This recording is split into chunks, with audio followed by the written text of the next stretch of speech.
Supervisor Galvin, can you hear me? Yes, can you hear me? Yes, loud and clear. Thank you. Great, thank you.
Supervisor Galvin, can you still hear me?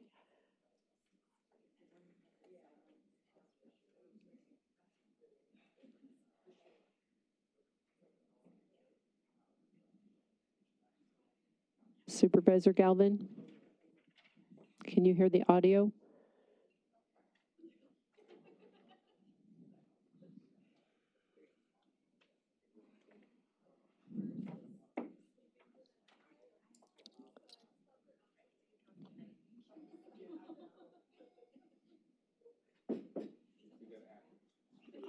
You know what?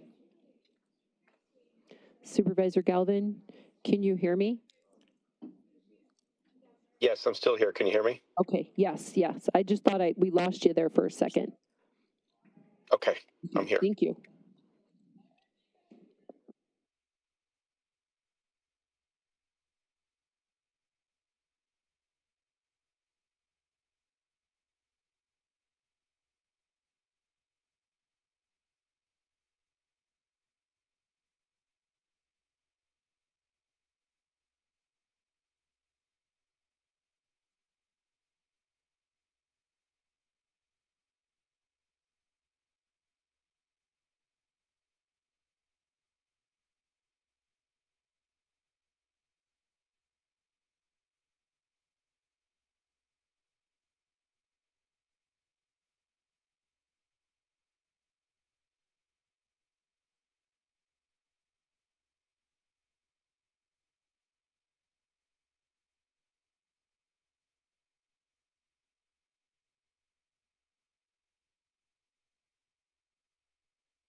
Hello, Marcy. We're just testing, making sure you can hear us.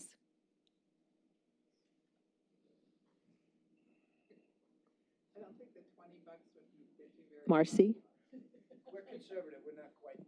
Yes, I can hear you. Perfect. Thank you so much.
Have these changed since yesterday? Well, that will be discussed. Okay. Okay. The broadcast is now starting. All attendees are in listen-only mode. Thank you all for joining us and appreciate your patience. We are here for the second round of budget hearings, first round being Monday afternoon. Madam Clerk, would you be so kind as to call roll, please? Yes, thank you, Madam Chair. Supervisor Gallardo will be joining us shortly. Vice Chair Lesko. Here. Supervisor Galvin is joining us remotely. Here, can you hear me? Yes, thank you. Supervisor. Thank you. Here. Chair Brophy McGee. Here. So again, thank you very much. I'm going to set a little bit of the stage based on Monday's presentations. It starts with a review of our budget guidelines, which state, in essence, that we are preparing for significant fiscal challenges in 2027. We are dealing with the potential of the jail excise tax expiration. ARPA funding is going away, and there is economic uncertainty. The county is beginning to prepare for a potential recession. These guidelines are somewhat prescient. They were adopted by the board in December 2025, and then we started hearing the requests. And just to summarize where we're going to end up today, with the elected offices, we will have $39,240,684 in requests over and above the baseline requests. That means more money, 34 million of it being ongoing or operating, and 5 million of it being non-recurring. So just wanted to put that into people's minds. Additionally, from a protocol viewpoint, the board members were given the original budget presentations available as of late last week or early this week. And obviously, with limited time to review, and I am here to tell you it's not fair to board members, and it's not transparent to the public, who is counting on those initial documents to at least give them an understanding. So I very much would appreciate if you have any extra handouts, save them or bring them back, but please don't add them. It got to the point where the PowerPoints were messed up. We couldn't follow, and that's just not right. That's not a transparent budget process, and it doesn't help us get where we need to get, which ultimately I think will be some very hard decisions. And with those encouraging words, and much thanks to our elected officials and staff who have worked so hard to get us to this point. I would also add the positive. I've been a part of many, many, many budget processes. I am so impressed by how the county puts things together and works with all parties to ensure that we have the information available to make these decisions. So I really wanted to compliment our elected officials and our county staff for that. We will start with the presentation for the 2027 budget for the Maricopa County Treasurer. Mr. Allen, please come forward, and thank you. And if you would be so kind as to introduce yourself and your able assistant, so the public online and in the audience will hear you. Madam Chair, I'm John Allen. I'm the Maricopa County Treasurer. I have with me Jordan Dale, my Chief of Staff, who's going to do most of the presentation. I would like to make a personal comment before we start, if that's okay. Yes, sir. Today you approved my next choice as Deputy Treasurer, and I appreciate that very much. but I would be remiss if I didn't mention that Ingrid Garvey has served in that position for the last 5 years. Ingrid's been a coworker of mine since 2004. Steve and I were in the house back then. I think you came a little later. She worked on almost every committee down there. Later in 2014, she was given as my right hand when we did the Children and Family Affairs Committee. You did ABLE Act, and you did the backlog on the DCS case files. That was Ingrid Garvey's work. When I came here 5 years ago, I asked her to come on as deputy, and she did.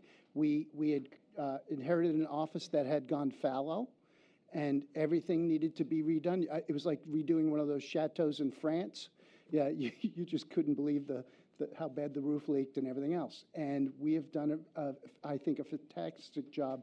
But so much of that was Ingrid Garvey's efforts. And she's my friend, but she's also one of the best coworkers I've ever had. And I just wanted to thank her publicly. Thank you. And with that, here we go. Thank you, Mr. Allen, and thank you, Ingrid. Please proceed. Good afternoon, Madam Chair, members of the board. My name is Jordan Dale. I'm the Chief of Staff for the Treasurer's Office, and we are pleased to present our fiscal year 2027 budget request. First and foremost, we have no above baseline requests. We are simply looking to maintain our baselines for our general fund and taxpayers information fund operating appropriations.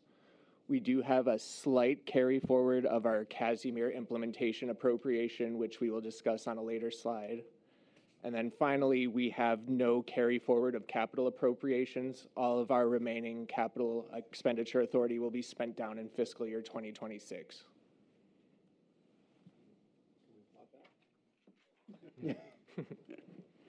Hold your water, Mr. Stewart. We'll get there. Going on to our operating budget, our primary expenditure is personnel costs, and those account for about 75% of our costs. Headcount has remained flat over the past several fiscal years. However, we do want to note that over the past several fiscal years, we had allocated a portion of personnel costs to our capital appropriation. All of that's going to be hitting our operating budget going forward. And this during a growth in the county. We've held steady. And with the new software, we should be able to even do more for our customers, which are yours.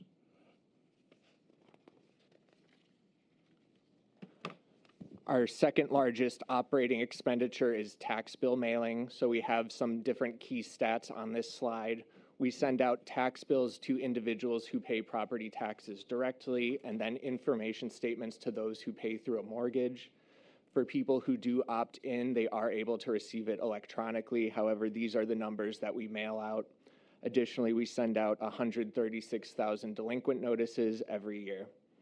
And below are some of our mailing costs. The internal mailroom costs are for our tax bill corrections, which we mail out of this building.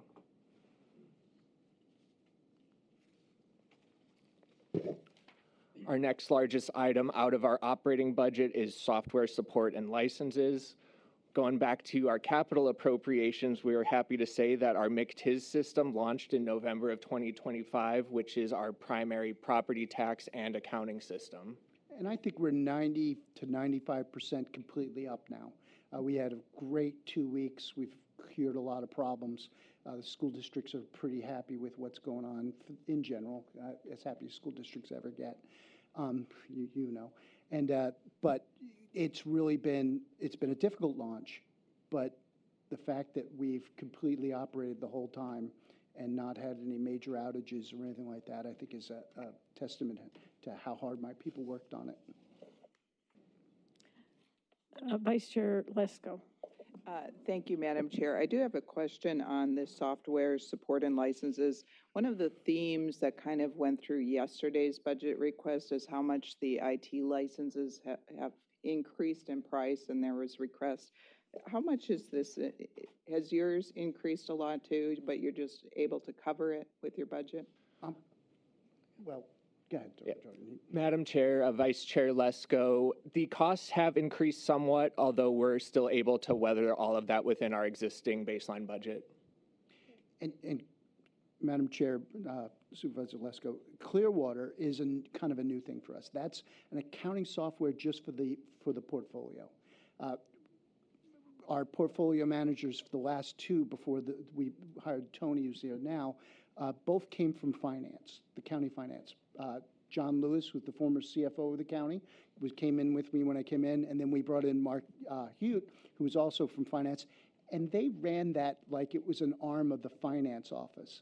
We are now putting much more professional software development in there so that we run just like a portfolio, an investment office, and the reports will be a lot easier. We are going to, I'd hope we'd save even the $175,000 in the efforts that we use to account for what we do right now. So it's going to make it so that you guys get better answers when you have them, questions. So we're excited about that one. The others are pretty baseline. These are things that the county we do through OET. ETI.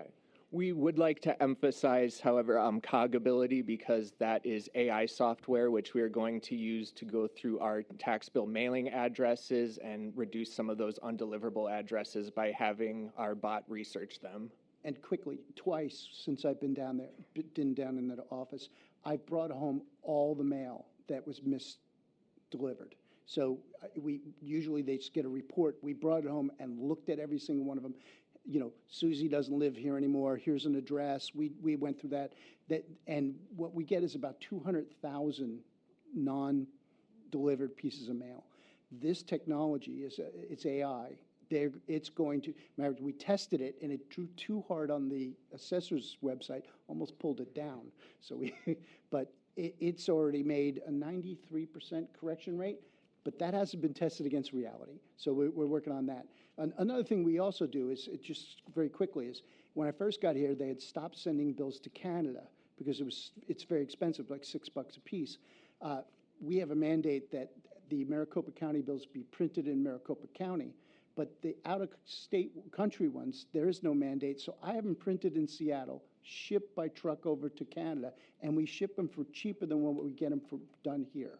So we've found many ways, visible ways, to save the county money, and this is another one. The COG technology is, we've fallen onto something really good here, and I hope it works out well. Going on to our investment portfolio, as Treasurer Allen mentioned, last January we hired Tony Meyer, who is our new portfolio manager, who's done an excellent job. The Treasurer's Office, as a fiduciary, holds monies for the different entities that participate in the pool, that receive property tax, the county being one of those. And we've seen interest earnings grow substantially over the past several fiscal years. And even though that, I'm sorry, Madam Chair. Go ahead, please. Even though that the overall portfolio size is a little bit down, our returns are up. And that's because Tony has really learned to expose our investments to the best interest rates possible, and it's been a real sea change for us. And so to go back, you inherited some really interesting investments from the prior recorder. Are we through those and into actual investment territory? Yes, we have just a little bit of long-term corporate paper that has to go off the books, but yes, they bought a lot of 5-year stuff when I got there, so I couldn't do much with it. If you look at that sheet that I send to you every month, you'll look at our WAM number, weighted average Maturity. That's a Maturity. Yeah. And that will demonstrate how we've driven that number down. Now that interest rates are again better at the long term, the WAM will go up a little bit. So in other words, it's not a fixed target at any time, but we drove it down because short-term rates were the absolute best. We were doing $1.6 billion every night in overnight loans for a while. We were the biggest county in the country doing that because that was the highest return, and it let us have all of our cash every day. Okay. And so we've tried to do very smart things with your money. Going on to our next slide, the Casimir project is our appropriation for implementing the Casimir v. Maricopa County court decision. We're expecting a carry forward of approximately $150,000. And at this stage, we're looking at simply fulfilling stale dated check requests. So all of the checks that we had issued that have not been cashed are stale, so they're no longer a live financial instrument, but any payees who feel they're entitled are able to put a request through the Board of Supervisors to have those reissued. So those will all drop off at the end of November 2026 when the checks are no longer stale but are then lapsed. And right now there are approximately $60.5 million worth of stale checks. How many checks? 234,000. And Madam Chair, board members, this then has to go back, when this all goes to lapsed, it all has to go back in the same ratio by parcel to where we took it from. And so that's why this whole Quagmire thing was so very difficult. So we had to make sure that of course, the county gets their the county library, county community colleges, but then if that house is in X water district and such school district and all that, we have to put it right back where we got it from originally. And so, but this money is sitting in the bank. We don't have any control over it until this is over because it's checks that went out but haven't been cashed. And so this money is not working for us. I hate to see $60 million out of my hands, but this was one of the hardest moments, I think, in the county in a long time, is this lawsuit. Madam Chair, Yes, please. what happens after November 2026 with these stale checks? Then what can be done with the money? That's what I said. When these completely go lapsed, Madam Chairman, I'm sorry, I get carried away. These go right back to whoever paid for that correction. So we will get about, what is the county's portion, usually 20% of the distributions? About 15%. 15% will go back to the county community colleges, their percentage, and then down to the house. So this house might be in a different school district than that one, and they both have checks that weren't cashed. We have to make sure that that goes back to the proper school districts and all that. And we've worked that out prior. That's why it took so much. You provided us a very good stipend to get this job done so that we could avoid other lawsuits on the way it was handled, and I'm appreciative of it. Madam Chair. Mr. Stewart. Thank you. Mr. Allen, on the $60 million, you said that has to be, is that like being held in escrow and it cannot be invested? Madam Chairman, Supervisor Stewart, it's in the bank and it's been drawn against on a check. So just like at home, you have no control over that. So it's not in any sort of account. It bothers me, because I could be earning interest on it. I'm sure that Chase is doing something with it, Sure. but it's already a liability against our account. So that money is basically an escrow, kind of like an escrow account almost.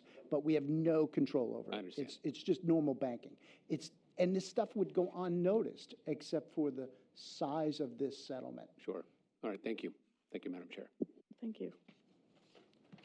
Please continue. One final major item we would like to emphasize from our general fund operating budget is education and travel. We've made efforts to visit other county treasurers' offices, both within Arizona and across the country.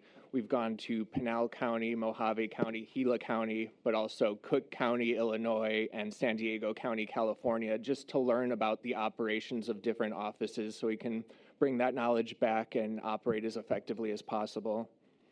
And additionally, we make conferences available to all line employees who are interested, and this applies to the different units within our office. We have people who go to real estate-related conferences, financial conferences, IT conferences, HR conferences. So we're really proud to be able to push that out to line employees. So what is I know this isn't above baseline, thank you. What is your total travel budget at travel and education? Madam Chair, our education and travel budget is about $87,000. Okay. Any out of country? No. Thank you. What is it, NACO? Oh yeah, NACO. The next NACO conference is going to be in Hawaii. Of course. In December. I'm right? struggling not to say no. No comment. Thank you. Going to our final slide, we have a few other items that we would just like to highlight. One is the Internal Audit Department of Maricopa County recently completed a review of our disbursements and reconciliation. Overall, we're very happy with how that went, and we're happy to emphasize the internal controls that our office practices. And finally, one court case which we are keeping our eye on is Surly v. Allen. Madam Chairman, these have to do with, there was a 9-0 Supreme Court decision 3 years ago, Tyler versus Hennepin County, and it basically said that the state, or the county, can't keep any excess proceeds. Our state doesn't do that. The county, when we sell a property, we distribute the excess. But we don't do it when we sell a lien. We allow the lien holder to keep the excess proceeds. We changed that law. I don't think we were in violation of what the Supreme Court wanted, but we were kind of out of the spirit of it. So I went to the legislature.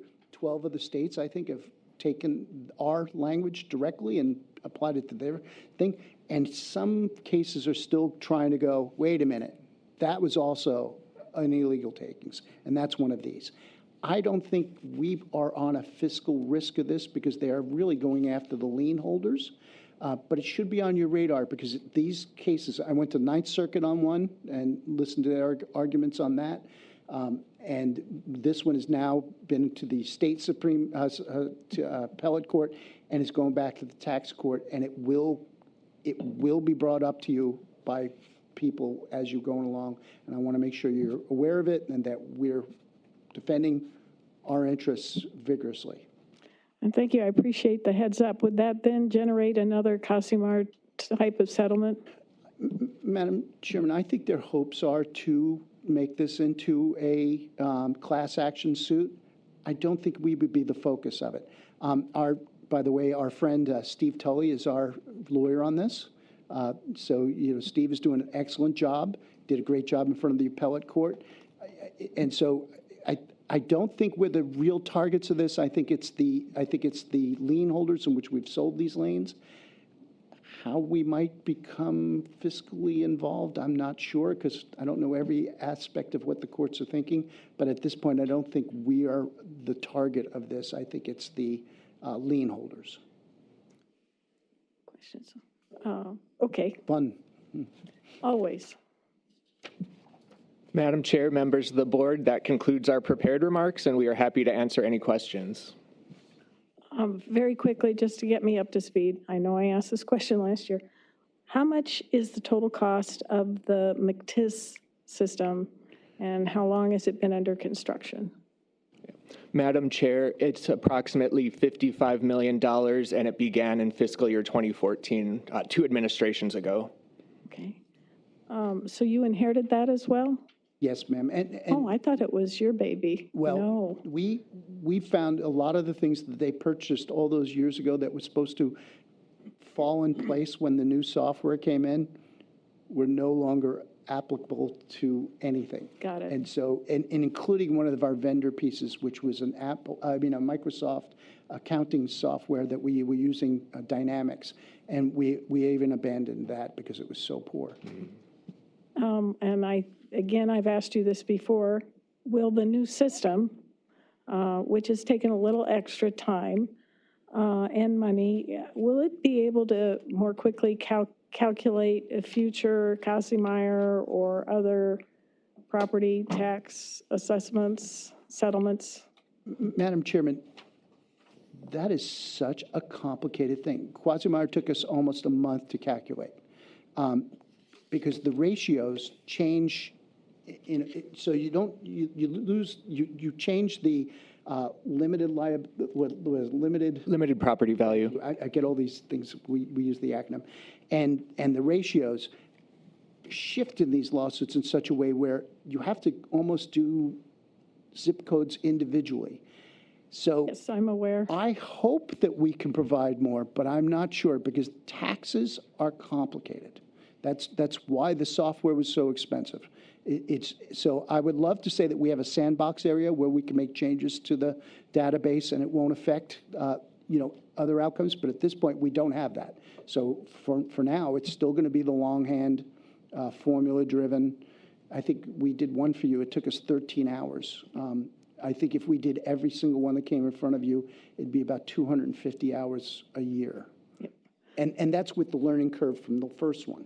So I'm not saying everyone's going to take 13 hours. With the improvement of what we learned on how to do it, it would be about 250 hours a year to do the. And I understand, and those are difficult requests. I'm looking at the entire process with the idea of not asking the board to vote for something so they'll find out how much it costs. I'm hoping we will get there, and I really appreciate your help and cooperation and your deep knowledge. So, Thank you, Madam. thank you, sir. Questions? Madam Chair? Yes. I don't have questions, but I just want to say thank you for not requesting over the baseline budget. And I think it was you and the assessor's office are the only two elected offices that haven't asked for more money. So that makes my job easier. Thank you. We spend a lot of time together. Maybe he's influenced me. The other thing is to compliment you on following the budget guidelines, because you referenced a case that is out there and may be headed our way. Really, really appreciate the heads up. So thank you. Madam Chair, Sir. just real quick, thank you. On the Quagmire thing, that's pretty much in the rearview mirror. We're not going to see that anymore, or just the checks that are outstanding that we have to deal with if they come up? Yeah, Madam Chair, Supervisor Stewart. Yeah, it's now the aftermath. Okay. You know, we have till about Thanksgiving, we still have people that can request checks. For almost a full year, I had 8, 9 people at a time investigating places to find people to give them their check. We weren't asked to do that, but that's who we are as Maricopa County. We were found short on an activity, and so, but now that they've gone lapse, I've just decided now request.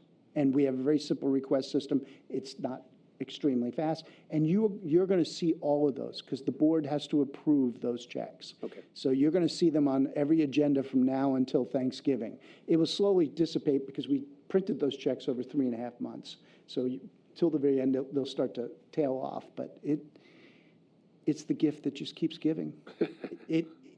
I worried it was going to ruin us. That chore was that big. We really, my people pulled together so well, but it was that daunting. I appreciate that and appreciate the effort you guys put into that and the work you've done on this presentation and your team. So thank you. Thank you. Thank you. Thank you. Thank you, sir. Very much appreciate it. Let's call forward. Madam Chair? Oh, Mr. Galvin, my apologies. I'm here. Is Treasurer Allen still there? I am. He's here and quickly retaking his seat. Okay, sir, I just want to acknowledge your presentation and just to echo what my colleague said to say thank you for your very good and well-prepared presentation. Also, thank you for coming in at the same budget request that you made last year. But more importantly, thank you for your service to Maricopa County. I know dealing with all of these issues in your office is not easy, but then having to deal with other things like Casimir on top of it makes it that much harder and daunting. But you have taken all of it with good humor and a good attitude. And finally, I just want to congratulate Ingrid and Michael Hunter for leaving and coming into Maricopa County. So thank you, Mr. Allen. Thank you very much, and thanks for your leadership. You were a big part of the Quagmire adventure, and I'm glad it's mostly behind us. Well, you and your team worked very hard on it. Thank you, sir. Thank you, Madam Chair. Thank you, Mr. Galvin. I will remember to start with you first. You're good to go. Run. Thank you. Okay. And now we will proceed to the 2027 budget. Maricopa County Attorney, Madam Rachel Mitchell, have a seat. Hot seat or is this the hot seat? I don't know, touch him. One you want. Okay. And if I may ask, if you could introduce yourself and who is accompanying you for the benefit of those online and in the audience. Absolutely. All right, well, good afternoon, members of the Be sure board. and, yeah. Good afternoon, members of the board. My name is Rachel Mitchell, Maricopa County Attorney. Seated to my right is my Chief Deputy, Blaine Gattow. And seated to my left is the Chief Financial Officer for our organization, Catherine Martin. Thank you. All right.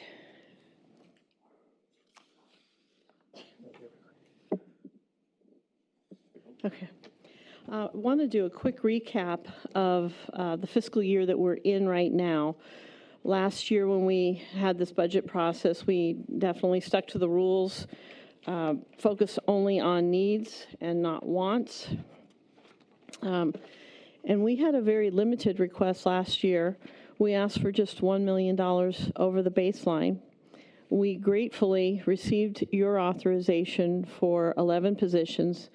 Just want to update you, 10 of those are filled and 1 is in the final stages of hiring. And we also deeply appreciate the funds to jumpstart the process of resolving the interior climate issues by conducting the study that we've done. You may recall that I told you about the differences between the floors at 225 West Madison. Depending on the floor you're on, you could either prove or disprove global warming.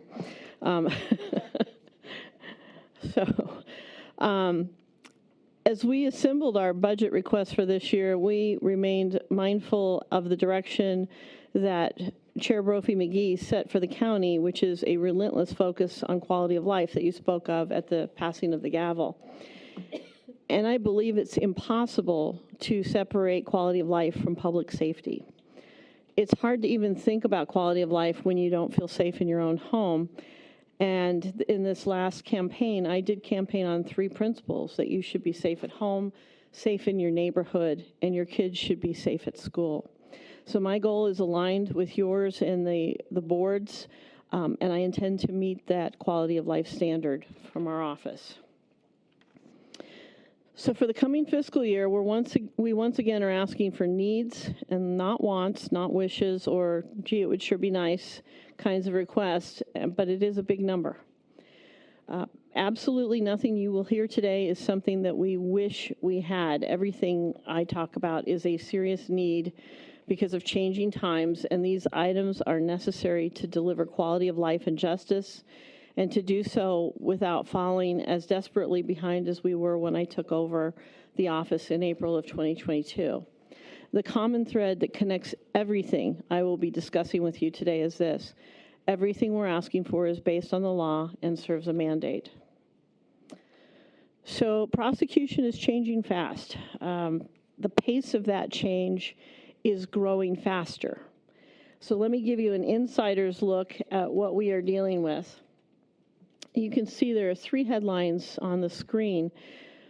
In all 15 counties across the country and even around the world, we're seeing the same exact thing, and that is an explosion, and that is no exaggeration, of digital evidence. The middle headline that you see is for a story out of Australia and New Zealand, so it's not a situation unique to the United States, but that doesn't make it any easier.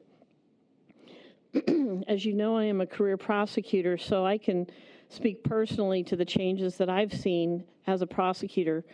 I started as a prosecutor in the Maricopa County Attorney's Office in 1993, and what I can tell you is when you would get a file at that time, we weren't paperless, you would get a police report, you would get some interview tapes of some of the more substantial witnesses, you may get some emails between parties, you'd get photos, maybe a medical report or a lab report. That is nothing like what we get now. And I'm going to talk about in a minute here some specific cases to contrast, but let me just put that as the baseline that I was experiencing back when I started. And these stories don't even touch on the impact of AI on criminal justice, but we all know that that is coming to affect all of us. The courts are already working on their policies related to AI, and in my office, one of my senior attorneys, Jason Kalish, is leading a team that is attempting to anticipate how AI could affect us, both negatively and positively. So how we can use it in ways that are ethical, legal, and make sense. We have to be very careful, obviously, in the legal system. It's a huge undertaking, but we can't ignore it, and we can't hope for the best. So on the screen, this is these are the changes that I've seen as a prosecutor. Instead of that police report that I talked about and a few tape recordings of witnesses, and maybe a lab report, maybe a medical report, now we are seeing body-worn cameras. They are commonplace with all agencies. We are seeing cameras on poles. We are seeing businesses that have their own surveillance cameras, and so do many homes. We see Ring doorbell cameras. But the impact that is the biggest is what you see in the center, and that is cell phones. We get bystander video. We get intentionally recorded video. We get video of the same incident from sometimes dozens of angles. Just recently, there was a homicide case that I was part of the review, and I think we had the homicide filmed from about 30 different phones. And you can't just pick a couple. You have to watch them all. Phone video posted to social media is also growing. You're all familiar with the Gilbert Goons, and that's particularly memorable in regard to this, along with many others in the surrounding cases. And then there's the image in the lower right. With cell phones come text messages, and those can number in the many hundreds, or in some cases, thousands. And the younger the victims or the younger the perpetrators, those numbers go up. So now in many cases, digital evidence must get a detailed review. As you know, cell phones are small computers with a vast capacity. If you look at your own phone, you can see just how many photos you've stored. And we can't stop our review at the photos. We have to look at all kinds of records on a phone, because there's no better insight into a criminal's intent for somebody, for example, who is dealing drugs, or a relationship between two people when there is interpersonal violence or sexual assault. We have to look at the contents. And here's the catch. Often we must do the work even if the case doesn't get filed. We have to do it even if the case doesn't go to trial, because we have to make a charging decision, and sometimes the cases plead, but we have to know what's on there. So 20, 30, or 40 hours of digital review time per case is not uncommon. And if you stretch that out to the number of cases we have in over a year, and we go over thousands of hours of this kinds of evidence. So I want to give you an example. This is an active case. This is Stephanie Davis and Thomas Descharnay. They are co-defendants. This is a horrific case, and this coming from me, this is a horrific case of child abuse that was covered extensively by local media. These two are accused of causing the death of an 11-year-old boy. The details are unspeakable, but I will tell you that I was not county attorney when this case came in our office, and I sat through the original briefing, which took over 3 hours because it is so detailed. This is a homicide that did not happen over a split second. It happened over a long period of time. For this one case, we reviewed more than 1,400 photos, 200 videos, 400 cell phone records, a 500-page report from the medical examiner, and much more. It has taken people hundreds of hours to do this work, and it requires specialized skills and high-level, robust technology. Now, my point here is that while the facts of this case are unique, the volume is not. And we're not done yet. This case is still underway. Another example is a case that was recently submitted to our office for charges. The victim is Ben Anderson. He was the victim of an awful murder. His burned body was found at the bottom of a ravine, and his fire-ravaged car was at the top. It is a massive case.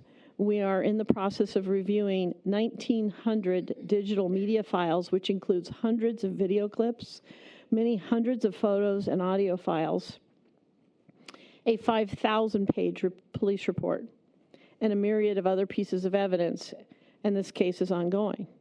And one thing that I would bring to your attention is, when the media asks me about cases like that, and they have asked me specifically about Ben Anderson, they are saying, well, the person who, or at least one of the people who is suspected of doing this is out while we're reviewing this. They want it to go fast. We want it to go fast too, but we can't take shortcuts. And when you have that kind of massive amount of evidence, it takes a while.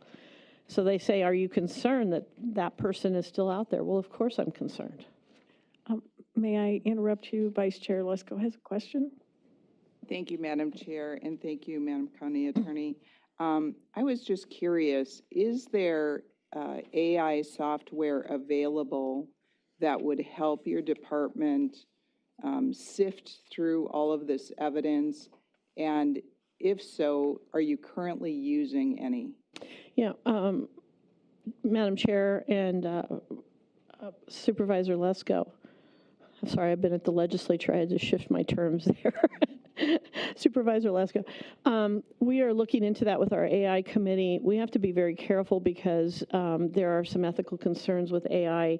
We've heard of, it hasn't been within our office, some situations where AI has made some stuff up, like cases. And so we have to go slow on that, but we're absolutely looking at that. And then later on, as part of our budget request, you'll see that some of this is going to help us at least categorize this, and it will make it much more accessible. We were talking about this yesterday, and the best way I know how to describe it is it's what we have now is the drawer that I put screwdrivers and Scotch tape and whatever else, bag ties in. And we want to go to a system of where I put my utensils in, so it's the forks, the knives, and the spoons, and that will help us organize those much more effectively and efficiently. And so, Madam Chair Please. and Madam County Attorney, if you could, you might be doing it, but I would like to know where you want the money, the budget request. Is it for more personnel? Is it for more software to try the AI software? So when you get to that point, thank you. Yes, I will. Thank you. And if I may ask a question, and Mr. Galvin, I know you're online. If you have any questions, please feel free to chime in. Thank you, Madam Chair. I don't have any for the moment. Okay, so this is ancillary, or it's actually a different topic than the public records request. Has that issue been resolved to a great extent? Because that was one of your budget focuses last year. We still have some budget requests due to public records requests. Okay, thank you. And I am mindful that you've asked us to cut 2% from our budget, and we will do that. But I'm also mindful of the uncertainty caused by the proposed jail excise tax, which is so critical to the continued functioning of the criminal justice system. But for the reasons I've described and others I'll add through this presentation, we're making a big ask this year. We're asking for just shy of $12.6 million. And you might ask why we didn't ask for a larger amount last year. We asked for a very modest amount last year. And in fact, some of you approached me after the budget presentation last year and said, why didn't you ask for more? The answer is this. We knew we weren't ready to use that money yet. We try very hard to make the most of what we have, and we're not going to ask for something that we don't think we're ready to use yet. My finance team will submit a very detailed request with equally detailed justifications, but for now, let me highlight the areas that we have to address and propose to meet the challenges of this fast-changing and important part of quality of life. Let me start with civil, and this is where we'll talk about public records requests. As you know, Proposition 409 expanded behavioral health services at Valleywise, which added about 250 new beds for behavioral health. More beds means an even greater need for lawyers who specialize in this work. So this is a mandate, and the law requires us to do it. Prior to the passage, our civil attorneys were at capacity, but to accommodate the changes, we need to add a total of 6 lawyers and 1 paralegal. But I am mindful of your budget issues. I don't want to cut you off. I have some questions. Sure. If you are complete. No? Okay. Sure. Is there a scale up on this? And the reason is, full disclosure, I came from the other side of this. And I still get the daily reports on behavioral health beds that are occupied. And as I recall, staffing issues, particularly behavioral health techs, were the primary reason. So I'm looking at maybe their high might be 160 beds, 180 beds. I know I'm working with another behavioral health organization. They've identified 9 more beds, but Is there a scale-up possibility Yes. to get to the 250 and the additional attorneys? We need it, Mhm. but just even staffing those beds is so difficult. Madam Chair, I anticipated that as well.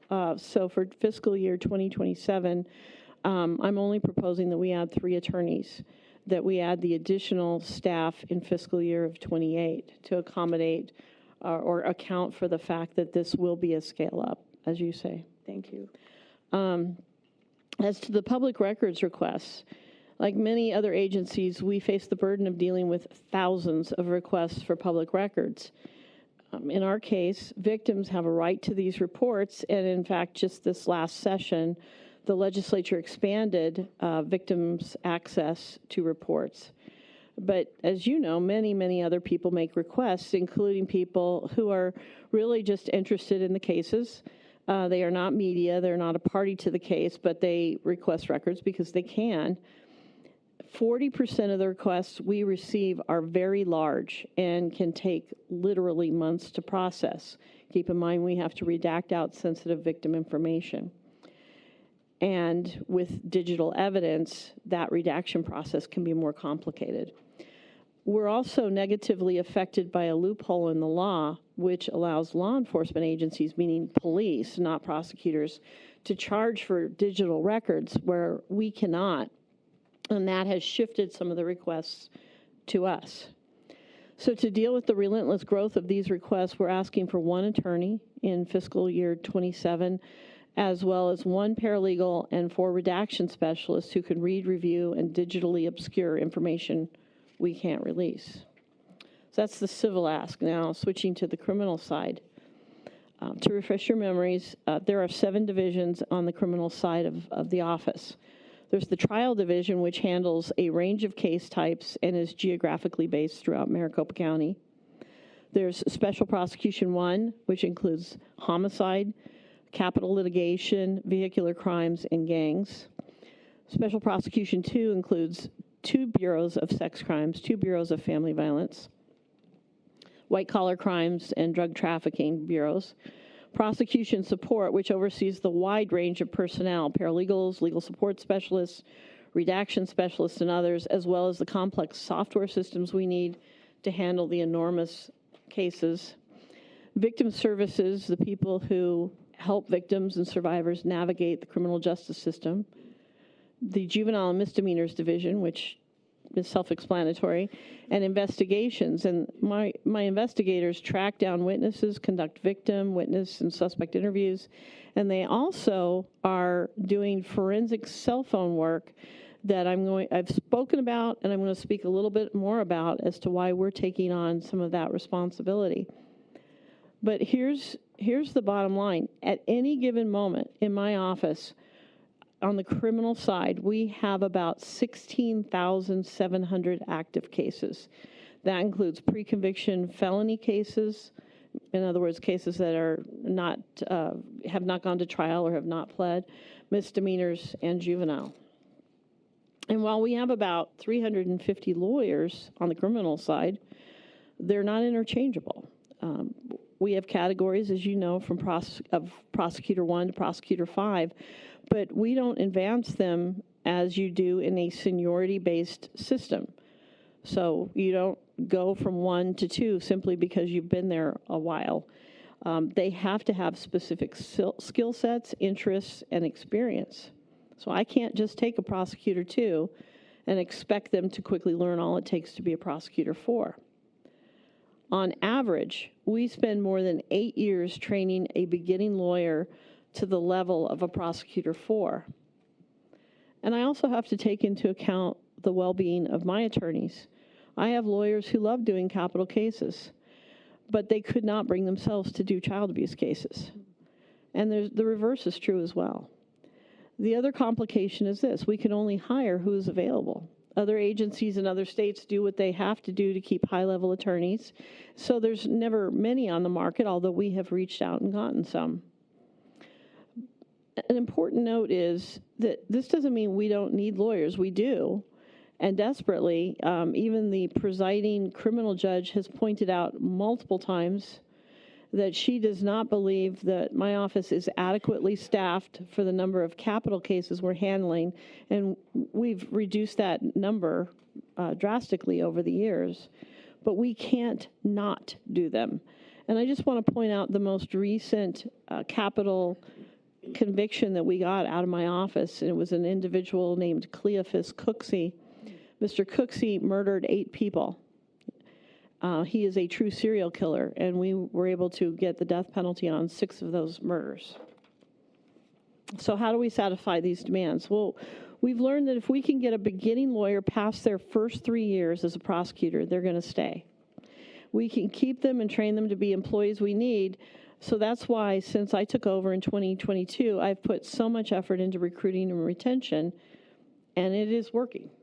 When I took over in 2022, our staffing was down, give or take, by 18%. But in those short years since 2022, that vacancy total is down to 6% of our authorized positions. So coming back to our needs for the upcoming fiscal year, let me move on to investigations. These are the people most involved in corralling the cell phone evidence I've been telling you about. Our experts estimate that the volume of evidence obtained from mobile phones has increased 5 to 10-fold in the last 10 years. We know that for some police agencies, and I want to be clear, these are not small agencies. These are major police agencies in our valley. Staffing shortages are so acute that it can take them as long as 2 years to complete a cell phone extraction. Now, just for context, the rules of criminal procedure in non-complex cases give us 180 days to try a case. Obviously, the defense can get continuances, and in complex cases, the rules allow 270 days. So in that 2-year time that we're waiting for cell phone extractions, that case may have to go to trial, still missing important evidence. So worse yet, the lack of critical evidence could cause us to lose a case, but it also could cause us to have to retry a case if something that benefits the defendant is discovered later. So for the record, I don't know of any cases that that's happened to yet, but I will tell you absolutely this situation is growing more dire. And I have met with police chiefs about this very issue. So for these reasons, a significant part of our budget request is for 2 pieces of software that are the single biggest leap toward meeting the digital explosion we're experiencing. So those 2 pieces are Cellbrite and Axon Justice Premier. Let me start with Cellbrite. It's just as the name says. It's the gold standard software for pulling vast amounts of digital data from cell phones and computers up to and including deleted files. Think of that in terms of child sexual abuse materials, for example. It also vastly streamlines the process of analyzing that data. And I think that goes to one part of the question that you asked, Supervisor Lesko. Adding detectives is important, but even they'll be hamstrung if they don't have the tools they need to do this work and to do it quickly and accurately. But it's not inexpensive at $650,000. My team thoroughly vetted the alternatives, and nothing else out there does as much as Cellbrite. And in fact, if you talk to police agencies, that is the program that they are going with. And in fact, we found out that in some cases, competitor software relies in part on Cellbrite to work. So it is, unfortunately, the cost of doing business in the digital age. Now, the second piece of software, Axon Justice Premier, is how we will keep digital records organized and easy to retrieve. This is the utensil drawer. For years, MCAO has been using another piece of Axon software called evidence.com. It is essentially a storage bin for digital evidence. We've been able to use it for free for several years, but we no longer are able to use it for free. That option is going away. Axon Justice Premier is a far more robust tool. It keeps evidence organized and in one secure place, and it has exceptional backup. But what makes it stand out is functionality that goes way beyond storage.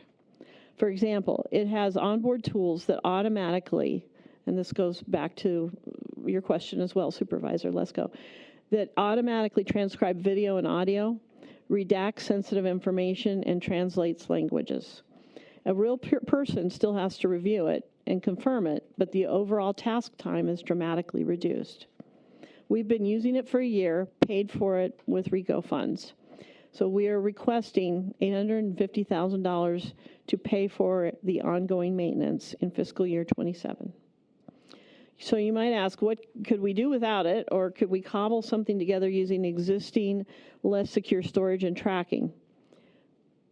Theoretically, we could, but for all the time spent piecing something like that together, we're likely to end up with a system that is slower and much less useful. If we lose it entirely, we face the potential that thousands of cases could creep by, we could miss deadlines, we could face backlogs worse than what we had post-pandemic. Not a good option. I recognize the pot of money has limited depth, but Axon and Cellbrite put us where we need to be to protect the community, pursue justice, and yes, honor the quality of life standard. I hope these situational snapshots have served to give you a better idea of the challenges we face as we go forward in the criminal justice system and how we hope to resolve those challenges. It takes money, and as I've mentioned, our request totaled $12.57 million. And as you've asked, we've divided these into priority 1 and priority 2. So starting with priority 1. Priority 1 includes ARPA and grant funding reductions, IT software costs, and a vacancy savings. Chair, I hate to Vice Chair Lesko. interrupt on a roll, but I'm just curious, is this Axon Justice Premier, is this from the Axon, the Taser company, the camera company? Yes. Okay, thank you. Madam Chair, Supervisor Lesko, yes. We all knew the day would come on the ARPA and grant funding reduction, and unfortunately now it has. ARPA is going away in December of this calendar year, and likewise we have grant funding that is dropping or in some cases going away entirely. These are mission-critical services that involve 28 positions and the costs associated with our very successful diversion program. It covers just 6 months of ARPA. Next year we'll have to ask for remaining 6 months worth of this lost funding. It will take another $1.6 million to right-size ARPA in fiscal year 28. IT software costs, as I've covered with the Axon Justice Premier and Cellbrite, we are asking for approximately $1.5 million for the software. We have been using vacancy savings, and that's been a great tool for us in holding the budget line, but we can't stave off the workload much longer. As you know, I have been quite focused on recruitment and retention, and as we fill more positions and keep our employees longer, we won't be able to generate as much in vacancy savings. So everything you see on this slide will simply allow us to maintain current service levels, and we know really that we must do much more, so that goes to the second priority request. That includes the civil expansion that I described, adding 10 positions to the civil practice along with the public records request and Prop 409 expansion. Prosecution expansion includes 12 new attorney positions in 4 of our criminal divisions, and please believe me when I say this is a conservative number. And it includes 24 attorney support personnel. That includes paralegals, a wide range of specialists, administrative professionals, detectives, and more. They do an immense amount of legal work. I'm very committed to pushing things down to free our lawyers to focus on the work that can only be done by a bar licensed attorney. As part of this support effort, we need to upgrade 17 positions for a group that is performing work in response to that effort far more complex than their MRT reflects. Also included in the priority 2 requests, we're including healthcare services, which represents an increase in the rate we have to pay child help for forensic interviews of children who have been physically or sexually assaulted. Madam Chair, as you well know, we have long contracted with child help and other providers as well. We have upped their rates, so this is to catch up child help to those existing rates. And supplies and services, which represents the routine things we need to facilitate the work we do. $200,000 that will go to pay for the equipment for investigators. And with 49 new positions, it will take approximately $4,500 per person to cover computers, mice, keyboards, monitors, and mobile phones, basic needs. I recognize that this is a large ask, and it is dramatically larger than last year. But again, I want to emphasize we were not ready to use the money last year. We were still trying to fill vacancies, et cetera. But now that we are at that point, and with the growing county, these are things that will just allow us to keep up, and we don't want to get behind. Looking ahead, but not for this fiscal year, I want to revisit the two issues we raised last year, climate and office space. We have maxed out the space in the 3 facilities that are part of my responsibility, 225, CEF, and Durango. In one case, we have 3 redaction specialists working out of one cramped windowless office. And I expect to have to do much more of that soon if we can't address space issues. So I want to thank you again. You as a board have always been, and as individuals as well, have always been extremely supportive of the criminal justice system and the safety and protection of this community. And I appreciate that. And I just want to say that. Thank you, County Attorney Mitchell. Questions from board members. Mr. Galvin. Madam Chair, I do not have any questions, but just like the previous presenter, it's just been a pleasure and an honor to work with the County Attorney, Rachel Mitchell. And Rachel, I do believe you have the second toughest job in the state. So all of the issues that you walked us through just underscores how important and how vital and crucial your office is. And just want to thank you for everything and appreciate your service to the county as well, and for standing up yourself for law enforcement and public safety, which is so important to our constituents. Thank you, Madam Chair. And thank you, Supervisor Galvin. Supervisor Stewart. Thank you, Madam Chair, and thank you, Attorney Mitchell, for that thorough presentation. You know, I think I can speak on behalf of my neighbors when we talk about the foundation of our society is public safety, right? And we're seeing that happen in real time, right, today. And you work hand in hand with the Sheriff's Department along with municipalities throughout Maricopa County, and you do that very well. I'm excited to see a request for automation, AI, that will hopefully free up some bandwidth and some hours for your staff that you can start to focus on some of the things that I think, as you mentioned, you might be short on, or we know that you're short on, and we want to get you caught up. You know, I am concerned about the understaffing issue, right? It is a big concern because we can do one thing and get the bad guys, but if we can't prosecute them, they go back on the streets. And I know my neighbors want the bad guys off the streets. So, you know, I appreciate the ask for the investment. Mm-hmm. Again, like last year, are we asking for enough? I know Jen's probably glaring at me because we have a budget to fit within, but it's important. Mm-hmm. It's one of the most important, or the second most important thing that we do, mm-hmm, along with the Sheriff's Department. So I appreciate this, and you know, it sounds like you have a plan for the future, that this might be in 27-28 budget to continue to expand your prosecution, so that we can get these things processed and through and put bad guys in jail. I didn't really have a question, but I did want to thank you for laying this out for us, mm-hmm, and appreciate the work that you do. Thank you.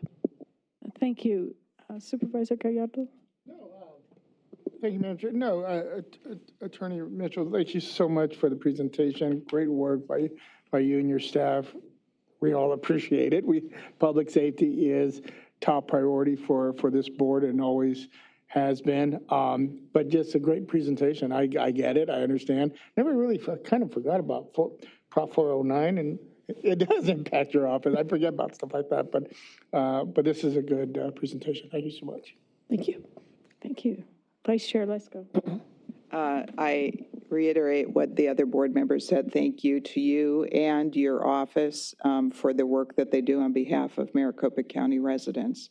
Very important. As you know, and I said yesterday to one of the other elected officers, we're probably going to have a difficult budget this year. And there's certain factors that we don't yet know the outcome of, and what the state legislature is going to do. So I think you have all important asks, but, you know, everybody's asking for money. So we'll have to see where we end up. Thank you. Thank you. And Finally, County Attorney Mitchell, I'm trying to figure, it's not Happy Human Trafficking Awareness Month. That's, thank you. Yeah. Thank you for bringing that hideous issue to light. And thank you for your advocacy on the part of victims who otherwise would have no voice. Regarding the budget, and our presentation last night, I'm drawing very much of a line, because if I could write the check, anyway, I appreciate the fact that you prioritized. Thank you for doing that.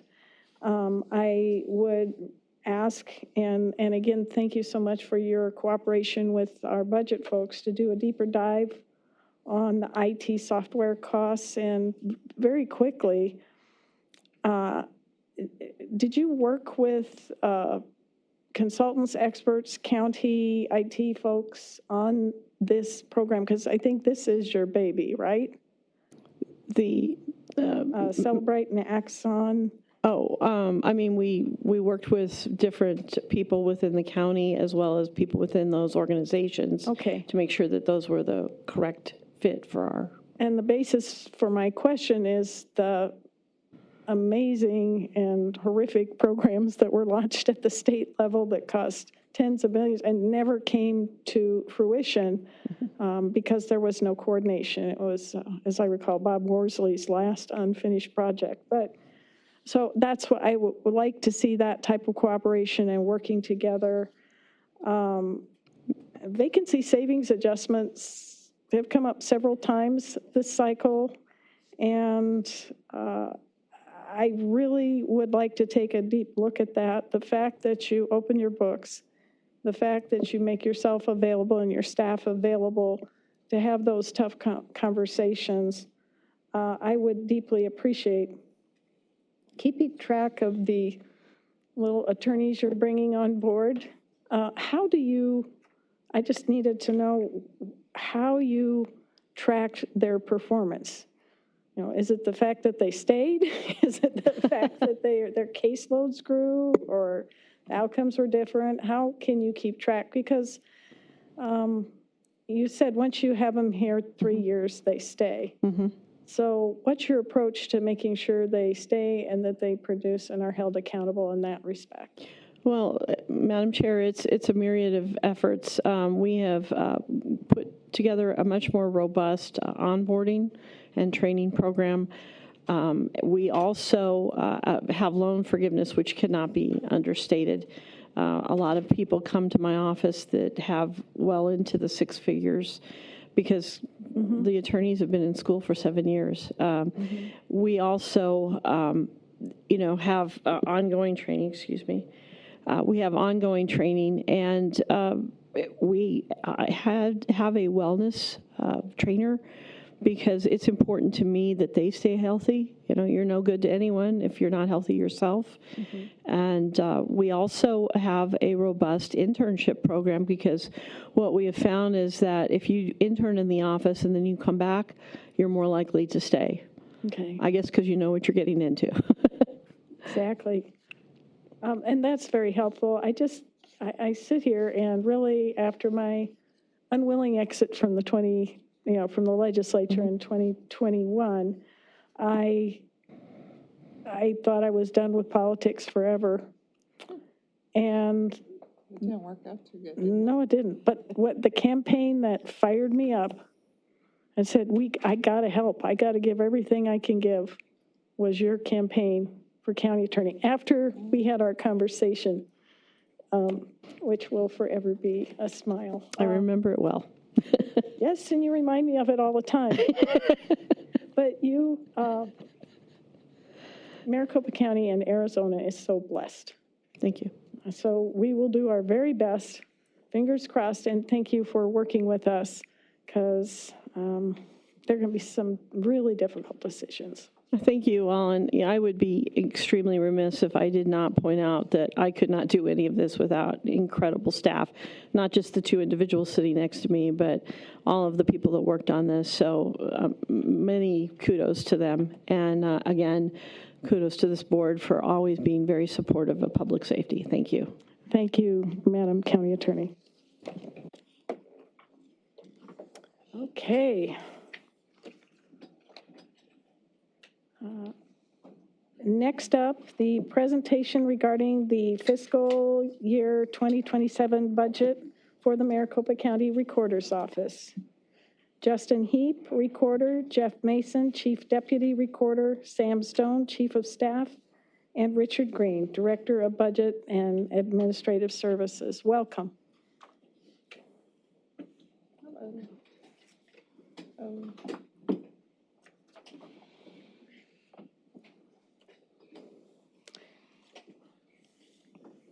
The year has gone by fast, hasn't it? This is like a year ago. Yeah.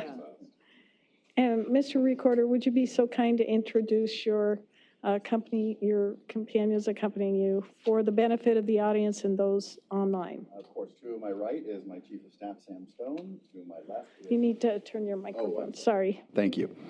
Yes, to my right is my Chief of Staff, Sam Stone.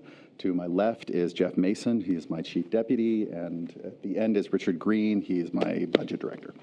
Thank you. Mr. Heap, please proceed.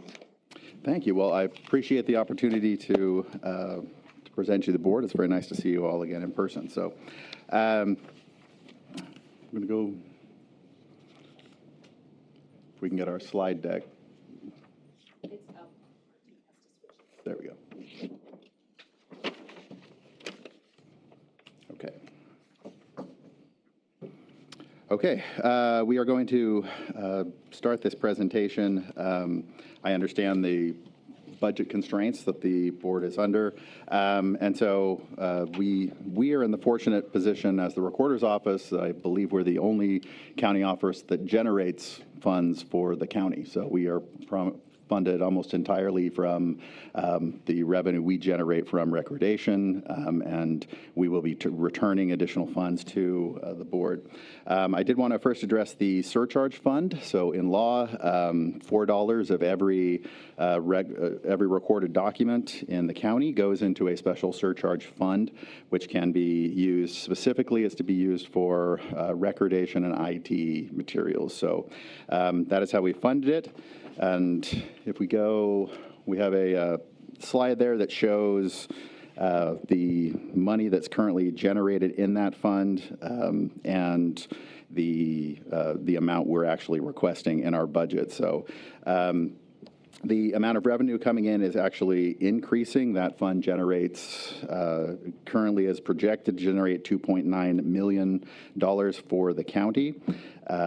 So we will be requesting some uses of those, which we will go to next, of about $2.9 million for that system, which means we expect to still be returning just under the surcharge about $900,000 to the general fund from the county. That's the recorder surcharge. I'm sorry, the recorder surcharge fund. Excuse me. Vice Chair Lesko. Yes. Thank you, Madam Chair. Can I just clarify we're talking about the 25-26 on the chart? You said it's 2.9 million revenue, and how much are you want to spend? I'm sorry. 2 million? Out of the amount, yeah, about 2.1 million okay, will be for all the surcharge expenses. And then, Mr. Recorder, to follow up, are those positions going to be 100% funded by the surcharge? And do their duties, in fact, meet 100% of the statutory limitations as described in the statute? Yes, these will be funded completely out of that surcharge fund. Now, right now, revenues for the surcharge fund are going up. We don't, of course, know based on recordations what that will be next year, but we do have a substantial surplus in that fund now still to be used. So if in the future revenue dips in any event, we will have money to continue to fund these for several years to come. So, and the follow-up is the duties that they are performing are 100% conforming to the statutory limitations of the surcharge fund. Yes, all of these positions are going to deal with recordation and with recorder IT, which is the intended function of the surcharge. Thank you, sir. So for the IT needs for the recordation, as the board noted initially, the recordation part of the IT's team was transferred over to the board. That has been returned. We've rehired those employees to do the recordation. At that time, we did make the board aware, though, that there would probably be some additional needs under recordation as we modernize the system. So the system that we are currently using was built by the Recorder's Office. It is about 20 years old. It has gotten some updates, but it needs an additional overhaul to modernize it. And that's especially true as we've moved to using more and more recordation through kiosks and online sources. We need to bring that up. So these are IT positions that would be paid for out of the surcharge fund to help build out that system. And that is a system administrator to manage the DART system, a database administrator to help us manage both incoming and where the recorded documents are stored. Web design, as we're trying to encourage more and more people to do recordation online. We need to have someone in there to design that system to make sure that that's usable for our clients that have a regular contract of doing these online. And some additional digital recording hardware that we're going to need, and also some enhancements to the kiosks. The kiosks are very popular. We're continuing to use them. The number of people using them continues to go up. So we want to make sure that we have funds to continue to do that. So those will be included in the surcharge fund. As we said, we expect this year alone to have about a $900,000 surplus that would go back to the general fund. Or go back, excuse me, you're right, I keep saying it wrong, excuse me. Would go back into the surcharge to be used for future things. Vice Chair Lesko. Thank you very much. And I'm just curious, are any of these, so these are new positions, correct, that you're requesting to upgrade the system that's 20 years old? Am I understanding that right? Mm-hmm. Is there any possibility of,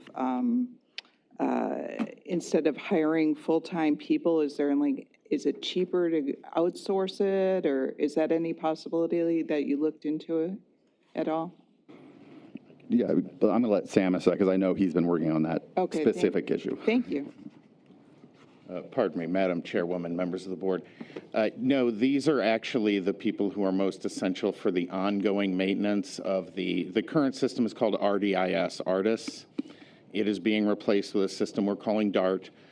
These are the people who will be most responsible for the ongoing upkeep and maintenance and public facing of DART after the development has been completed. At that time, we would anticipate actually being able to reduce the development team, not these positions. I see. So you have certain people now that you, after is it DART? Is that what it's called? DART, D-A-R-T. Yeah, thank you. Yes. The DART system, that then you would use these people, and once that's up and running, you might lower the other. Once it's up and running, positions. we would not have the need for the number of developers that are currently working on designing that software. I understand. Thank you very much. So if I may ask a follow-up question on recorder fees, what is the status of the fees? Are you leaving them level, or are you increasing them? And the reason I ask is the county tends to charge fees in relation to the amount that the services are used. That's what I've noticed. But you're returning money to the system. Is there any contemplation? First of all, have you had a fee increase or increases, or a fee decrease or decreases? Madam Chairwoman, members of the board, the fee is set by statute at $30 with $4 allocated from each one to the recorder's office. Okay. So the $4 is a fixed figure? The $4 is a fixed figure, as is the $30 for the overall fee. $26 is returned directly to the Board of Supervisors general fund budget. The remaining $4 goes into our recorder's surcharge fund. Barring a legislative change, those fees are fixed. When was the last legislative change? A number of years ago. I don't know the exact date. Okay. In 2009, Madam Chair, in 2019, the fees increased to a flat fee of 30. So that's when the $4 surcharge and the $26 general fund fee was established. Thank you. Is the $4 mandated in statute too? Yes. That's been in statute. Supervisor Gallardo. I'm sorry, even before 2019. I remember I was there when that was. Before 2019, it was based on per page, and then when that new law came into effect, the general fund revenues were around 40 million from our office, so it brought in a large increase in revenue. Got it. Thank you. Please proceed, sir. So following that, we'll look at general fund expenditures. Similar slide to the surcharge fund. Currently, as it stands right now, our revenues are going up. So we're projecting revenue for this is $19 million. The current baseline budget that we are presenting is $13 million. So we have a $6 million surplus. Now, we are going to make some additional requests, but even including those requests, we're expecting to return $5 million to the general fund, even after that. So what those requests are, we have for our administrative services division, an early voting trainer. Right now, obviously, early voting and what that's going to look like in the future is a little in flux, and whether the court would order that the recorder will take over the functioning of, or we have a cooperative agreement between us. We do feel that we need to have someone to participate and assist in doing training for the poll workers who will do it. We are a cooperative enterprise. Even if we were to completely take over the early voting in-person locations, we want to make sure that those voting locations become election day locations and that poll workers are getting training from both sides to make sure that we have a smooth transition from one to the other. So we believe we need a trainer to help us develop that system and train our poll workers and temporary workers who are coming in for other aspects of the election. We also are asking for a finance business analyst, and specifically what this is for grants. Much of our office runs on additional federal, state, and national grants that we can apply for. So we have HAVA monies for CISA and security, various other grants that we apply for. Applying for grants, however, is time-consuming. It's difficult. It requires accounting, paperwork, constant maintenance to keep those up, and it is a large task. So the team that we have doing that runs our financial services and is currently managing that has not had an increase in the numbers in the last 5 years. Over the last 5 years, they've managed $19 million in grant funds coming in from various sources. But in order to keep those and hopefully to identify even additional sources of grants that we can bring in for money, we really need to have a specialist who has who has an inside knowledge on how to apply and can work specifically on these grants. As it stands right now, though, this is an additional position. We think that it will recoup most of the cost or even be neutral, because as it stands right now, the management of the grants, our current financial team has lost about 500 hours of vacation over the past 5 years, and we are paying significant overtime for them above and beyond to be able to maintain these grants. So cutting that out and having a person dedicated specifically to us, we think is in our interest to bring in these additional funds so we don't. Vice Chair Lesko. Sure. Thank you. Thank you, Madam Chair. And Recorder Heap, can you explain again the early voting trainer? I kind of missed what you said. I understand if you take over in-person early voting, but you said you also need it if you don't take it over? I think that's what I heard. Yes, because right now we're not quite certain what the 28 days of early voting locations is going to look like. Yeah. And if the court orders that we are to take that over entirely, or we reach no other agreement, then we need our own trainer, just like the board has, to train the temporary workers that are going to do it. Now, I expect that we're going to continue to collaborate regardless of what we end up doing with those early voting. Because it is a cooperative enterprise, we want to make sure that we're getting consistent training, both from the election department and from our office, to work together to train staff that can work both the early voting and on election day. We don't currently have that in our office, and so we think that is useful. We also do have other tasks that we'd like them to do during election cycles to help us, and we'll discuss that in a minute. But that is the intention, depending on where things go in the future. And Madam Chair and Recorder Heap, I'm just trying to understand, like, let's say the court says, no, it's going to stay there, in-person only voting is going to stay with the elections department. Mm-hmm. Why would you need a trainer to train people if you're not taking it over? I'm trying to understand it. Sure. Well, if that happened and the board said that they would continue, I would still argue that if the board wants to work together with the recorder's office, it would still be helpful to have our own trainer to work with the board, because there's still going to be many things in that early voting process, like, well, the ballot drop boxes. We're going to have a second line that we're hoping to institute to bypass signature verification, transportation of the ballots. I think our office needs to be able to have input and someone to help design the training program for the workers, so that they're getting the proper instruction on the law from both sides. Okay, thank you. Mm-hmm.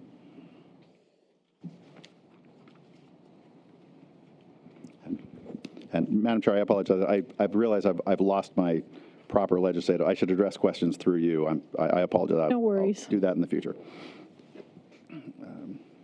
Good. The recording division, we are asking for 2 additional people in our recordation department. And this is simply a need that our office has. Again, like a lot of our other departments, we have not increased the number of people working in recordation for 5 years. In fact, we've lost some people, so that has gone to a smaller. They are overstretched because registrations have gone up about 20% in recordings, yeah. The recordings gone up about 20%, so the caseload is they have fewer people. So we already have staff that are needing to take overtime to stay up. And also with the use of kiosks and online registrations, we have a very short deadline when those things can be filed, and someone needs to come in and enter those manually. So we need to build out that office. I think it will pay for some of itself with a reduction in overtime, but remember, on all of this, recordation is where the money is generated for our office and both what we return. So we need to make sure that they have the staff necessary to keep up with the growing demands that are being placed on our office. To some extent, the same, in terms of hiring, the same thing is true in our voter registration division. We've also have about the same number of people. They have not increased the number in voter registrations for 5 years, but also voter registration is up about 19 or 20%. As a result, same as in recordation, we have many employees that are having to take overtime or do things in order to keep up with with that. So we are asking for 2 additional people to place into voter registration to keep up with demand. Again, I think a lot of the cost of this will be mitigated by not paying overtime and additional efforts for that. We do have, though, on the rest of this, there are some increased costs. Recorder Heap, may I ask a question? Of course. That's related to voter registration and supervisor and specialist? It's my understanding that the special election board and deputy registrar programs have changed, in terms of, visiting. Can you go into more depth on that? Sure. We still have, we still have the special election boards, but under the law, the special election boards are created specifically to assist with voting. Right. So we still have that program in place. We want to make sure if we have nursing homes or people who can't make it to or need assistance with the ballot, we still want to provide that. The change we made, though, was that under previous administrations, the SEB boards were also being used for voter registration, to do voter registration drives. I think that actually is a violation of the law to do that, because we would then we'd be spending taxpayer money on voter registration, and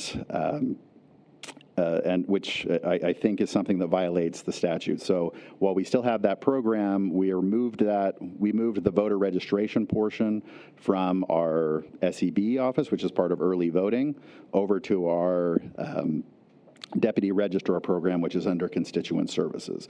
So the deputy registrar programs are volunteers from both parties that volunteer, that we're going to continue to send out when we get requests from a location for assistance. So it really is just a shifting of the function from one department to another. Chair Lesko. Thank you very much, Madam Chair and Recorder Heap. Since she brought it up, it reminded me of this whole thing. So I have Glen Croft assisted living facility in my, do you know so did you recruit the deputy registers to go out there and help them? We did, and we contacted the facility and made the offer that if they want us to come in. It appears what happened is there was someone who was at the facility who wanted to set up her own voter registration drive and had made calls and was told this is now under a different division. So we did reach out to the facility to tell them we can send people out with forms. I think I even offered to go out myself and just do a general civics lesson and do it. But look, there's no intention to, if we have people who legitimately are in nursing homes or hospitals who need care, we want to make sure we're still providing the opportunity for them to get registered. Okay, so they haven't taken you up on it yet then? Not me personally. They did have us deliver some forms and explain them and do a brief explainer with some of our volunteer deputy registrars. And then they asked for a follow-up closer to the coming election. So we are in communication with them and others. Good, thank you. Thank you, Mr. Heap and Mr. Stone, when you say and others. So, because there are a number of retirement homes and nursing homes in my district as well. Have you heard from them? Because this has been consistent since Helen Purcell, Adrian Fontes, Stephen Richer. Can you help me understand, are these teams still in place? Yeah. Yes, Madam Chairwoman, members of the board. Yes. So when what the recorder was referring to was that an Arizona statute change prevents government offices from spending funds on voter registration drives. Therefore, we have moved this operation to a volunteer-based operation rather than a paid employee operation, but it is still functioning in the same fashion. It's simply doing so within the bounds of current statute. I had not heard that. Is there a legal opinion or ruling? I'm happy to send that to you. I would so appreciate it. Thank you. Madam Chair. Supervisor Stewart. Thank you, Madam Chair. On the active early voting list, can you tell me a little bit more about this investment and what this will? Yes, this is actually a mandatory change. This was new legislation that went into effect this last year. What that $284,000 is this is the cost for mailing. So what that changed was to say that after every election, we are required now to send out a notice to every voter who has not voted in the last 4 election cycles. So we have to send a notice to verify they're there. This is now a requirement, so we have to send it. So this isn't a postage cost that we have to address. And I do think it also relates down to the bottom of this. We are requesting to another $20,000 for 400,000 envelopes, registration envelopes, and new voter registration forms. Those are also required by new statutes that the legislature has passed that we need to fund and send out. Thank you. And Vice Chair Lesko. Madam Chair, and thank you. And so while you're at it, can you explain the statutory change for the cancellation notice? Is that the same thing? Yeah, different statute, but the same thing. Now, if we have, even if we have, all the reasons under NAVRA, someone has moved or died, we're still now required by statute to send them a notice when we officially cancel their case.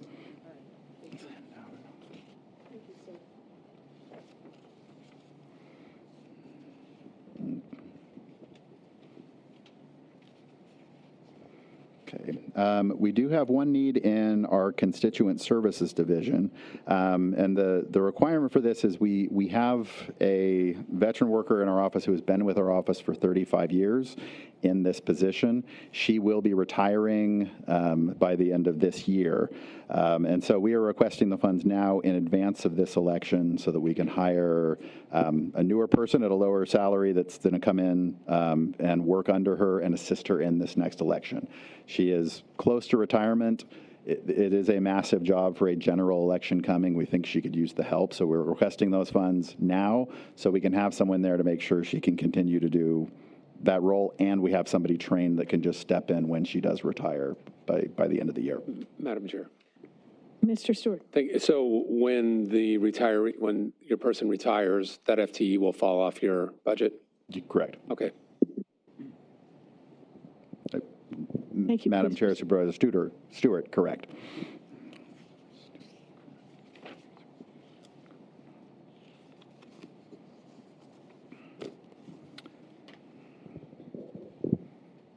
Okay, the last position in terms of new hiring of positions deals with early voting.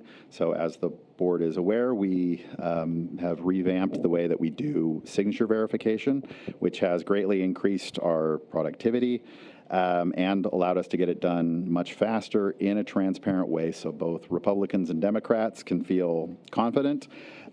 We are asking for these 2 additional positions. It does require additional workers to run this system, but the board has expressed a concern that if the number is increased, is there anything? These positions are specifically to address the board's concerns. These will be specialist supervisors and assistants that will do auditing of all of the rejected signatures to make sure that everything was followed, and that if any of these need to be verified, can be verified and not go to curing, we'll reduce that number.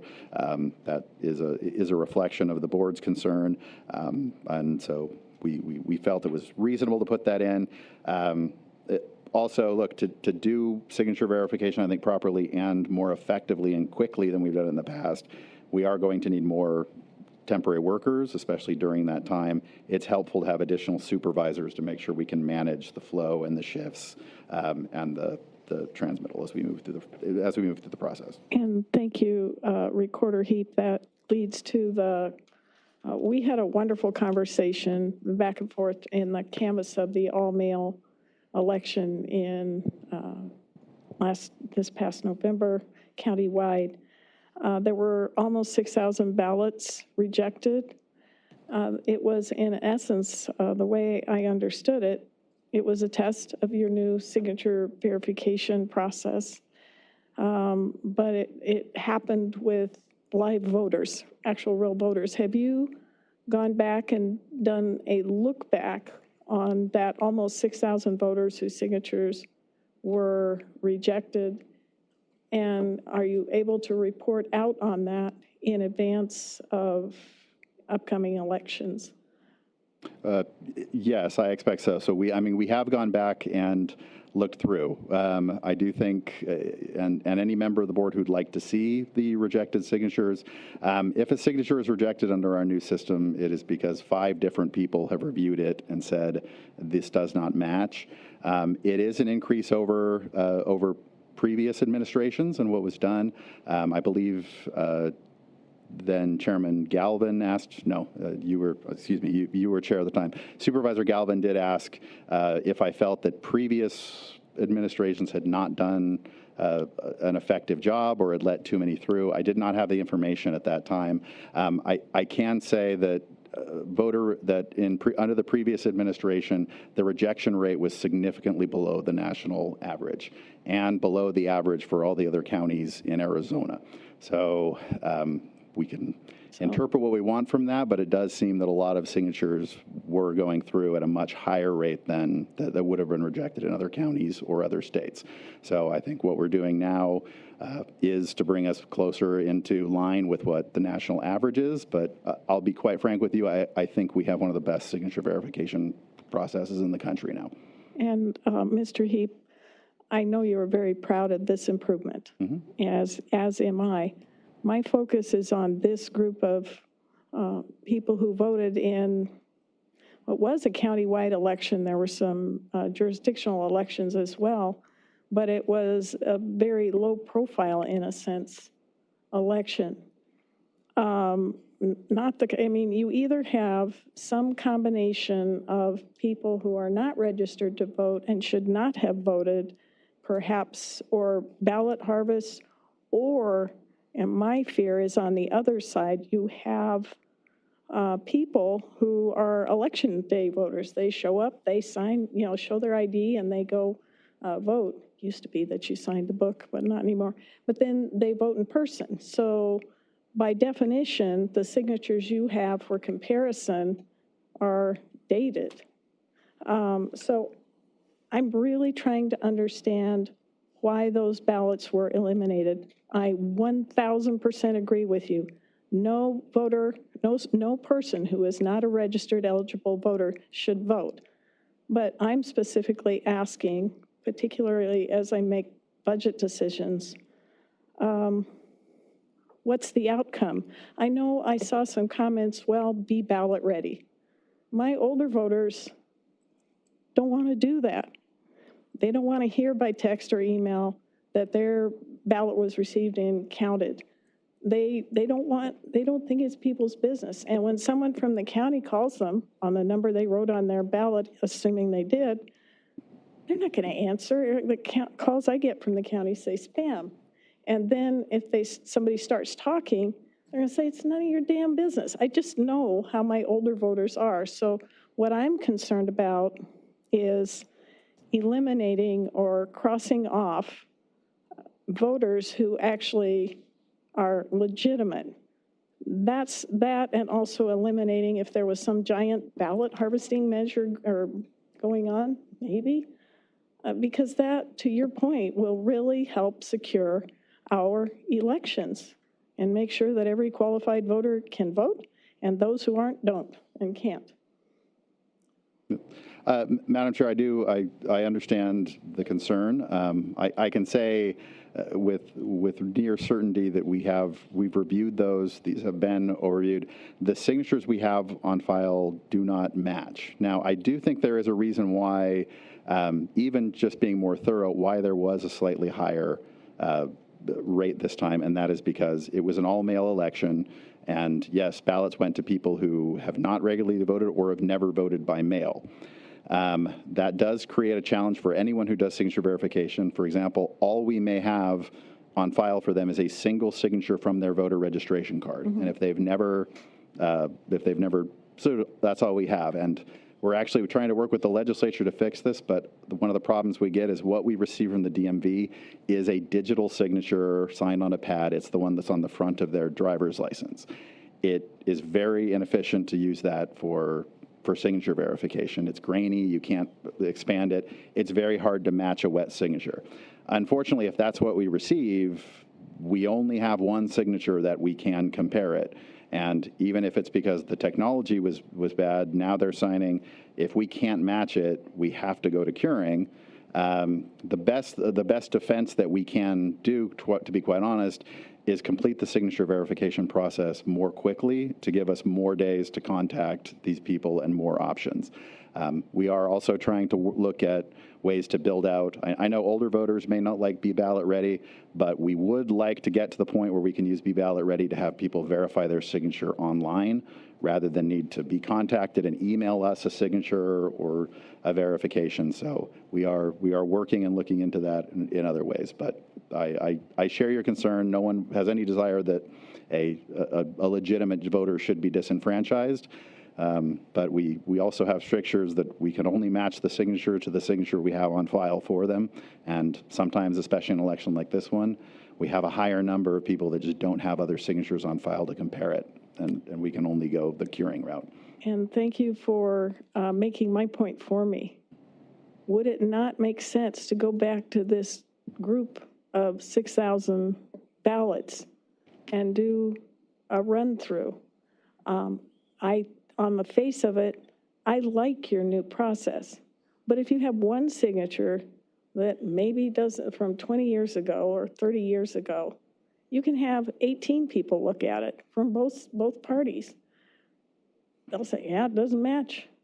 That's not a definitive answer. I'm sorry, I am so wrapped around the axle about this because elections are close in some cases. And I want to make sure, and here we have this wonderful group of ballots from an actual election that we could be doing a deep dive on to say, what does our voter outreach need to be?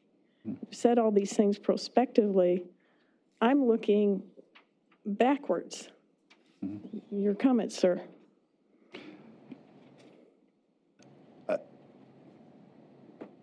Madam Chair, if you could clarify, I mean, I can tell you we have gone through these and had them audited and checked by our team.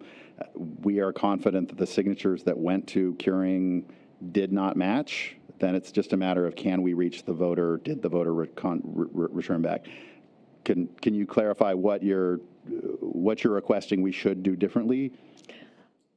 Sir, that's your department. What I'm suggesting is going forward, having determined that these almost, and I'll just say 6,000, 5,900 signatures did not match and confirmed not match, do an audit and a dive on them because you have the voter name, the voter registration number, you have all the information about that voter to reach out to them and say, your signature didn't match, your vote wasn't counted. Can we have a conversation about, coming in and updating our records? You did that with I think there was 68,000 people you mailed and said, you're not, the mistaken mailing. And so you were able to collect their identification. Why would you not do that same follow-up with this group? Well, elections in the rearview mirror. Yeah, it's certainly something we can look at. The curing period where we can cure a signature, though, is set by statute. I'm certainly willing to look into, can we contact these voters and ask them to re-sign or submit another signature if that's allowed by statute?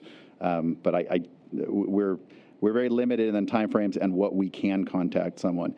If a signature doesn't, for example, match, and we're contacting someone, we don't know if that signature is valid or not. I might be concerned that we contact someone and they say, yes, that's my signature. It becomes a valid signature in our records, but we don't really know if that person has signed or not if we're reaching out. So if that's something the board is requesting, I will do a deep dive into the law. I'll talk to the MCAO to see what we can do to reach out to those voters, if that's something that's allowable. All I can say is I trust that our system is accurate, that they were rejected for a good reason. Whether or not we can go back after the fact and try to rehabilitate unmatching signatures, I'm not certain if that's permitted, but I'll look into it. And certainly, just a minute, Supervisor Galvin, not to fix that vote or that ballot, but rather saying, you know what, we got some big elections coming up. You took the time to fill out your ballot, mail it in or drop it off, and your signature wasn't counted. Do you want it to be counted? It's like you get a card saying, do you still want to be on the early voting list or this type of thing? I think that's, and your phraseology is difficult for me because you use things like, phrases like, we've gone through them, or I don't know what that means. I'm just trying to, if there were any voters out of those 6,000 voters that should have been counted, do we not want them to count going forward? Because they'll sign it the same way or do whatever they're going to do, but you have the actual information about each voter to reach out to them, make that contact, and of course, with the legal advice of the Maricopa County Attorney's Office. I'm just not understanding. Madam Chair, I guess the best way that I can explain it is that the signature verification process, we're not actually able to verify or disverify a specific voter. We are verifying a signature. Correct. Does the signature match or not? If the signature doesn't match, we cannot move it forward to the next stage. Now, we give everyone the opportunity during a curing period to contact us, verify, yes, that is my signature. If they do, then we can correct that signature. What I don't know is, can or should we proactively just start contacting people whose signatures did not match to try to retroactively approve their signature and use that as a future signature? I think if we are permitted to do that, the better course of action would be notify them that their ballot went to curing and we didn't hear from them. And if, again, I have to review the law, but they would need to come and provide a new signature for us. So apply for a new voter registration card, get us additional ones. That's what I'm asking. And I'm certainly willing to do that as long as it's permitted to do that outside of the curing period. Yeah, because this is not a cure. It's that it didn't work and your ballot wasn't counted. Supervisor Galvin, thank you. No, my questions were answered, but are you saying, I think they were answered, but, and I'm listening, I know we're going to ask questions later, but Justin, are you saying that when you call people during the curing period and they say, yeah, that's my signature, that you may not necessarily believe them? No, but if they do confirm that that's their signature, we do send them the signature. We usually require them to respond by email to provide identification that they are the person who signed that, and that's part of the curing process. So it's not really our job to speculate on whether we believe them or not. They're required to show that it is them. If they provide that information, then we will list that as a cured signature, and next time around, we can use that as a historic signature. Okay, and I think the concern here is that you might possibly have so many people that will be sent to curing on the back end instead of doing the good work on the front end, but I'll save my time for questions later. Thank you, Madam Chair. Thank you. Supervisor Stewart. Thank you. Yeah, I appreciate this discussion and kind of roll it back into the budget here. Would these two positions assist with some of the questions that Madam Chair has as relates to going back and looking at some of those voters, et cetera? Yes, I think during the curing process, if I understand the question that was made previous, the concern is does the new system reject signatures that should not have been rejected? Are we being too stringent? There's two reasons for the additional positions. Number one, even after that last one, in this next general election, we expect about double the number of mail-in ballots for the general election, so we're going to have even a higher volume.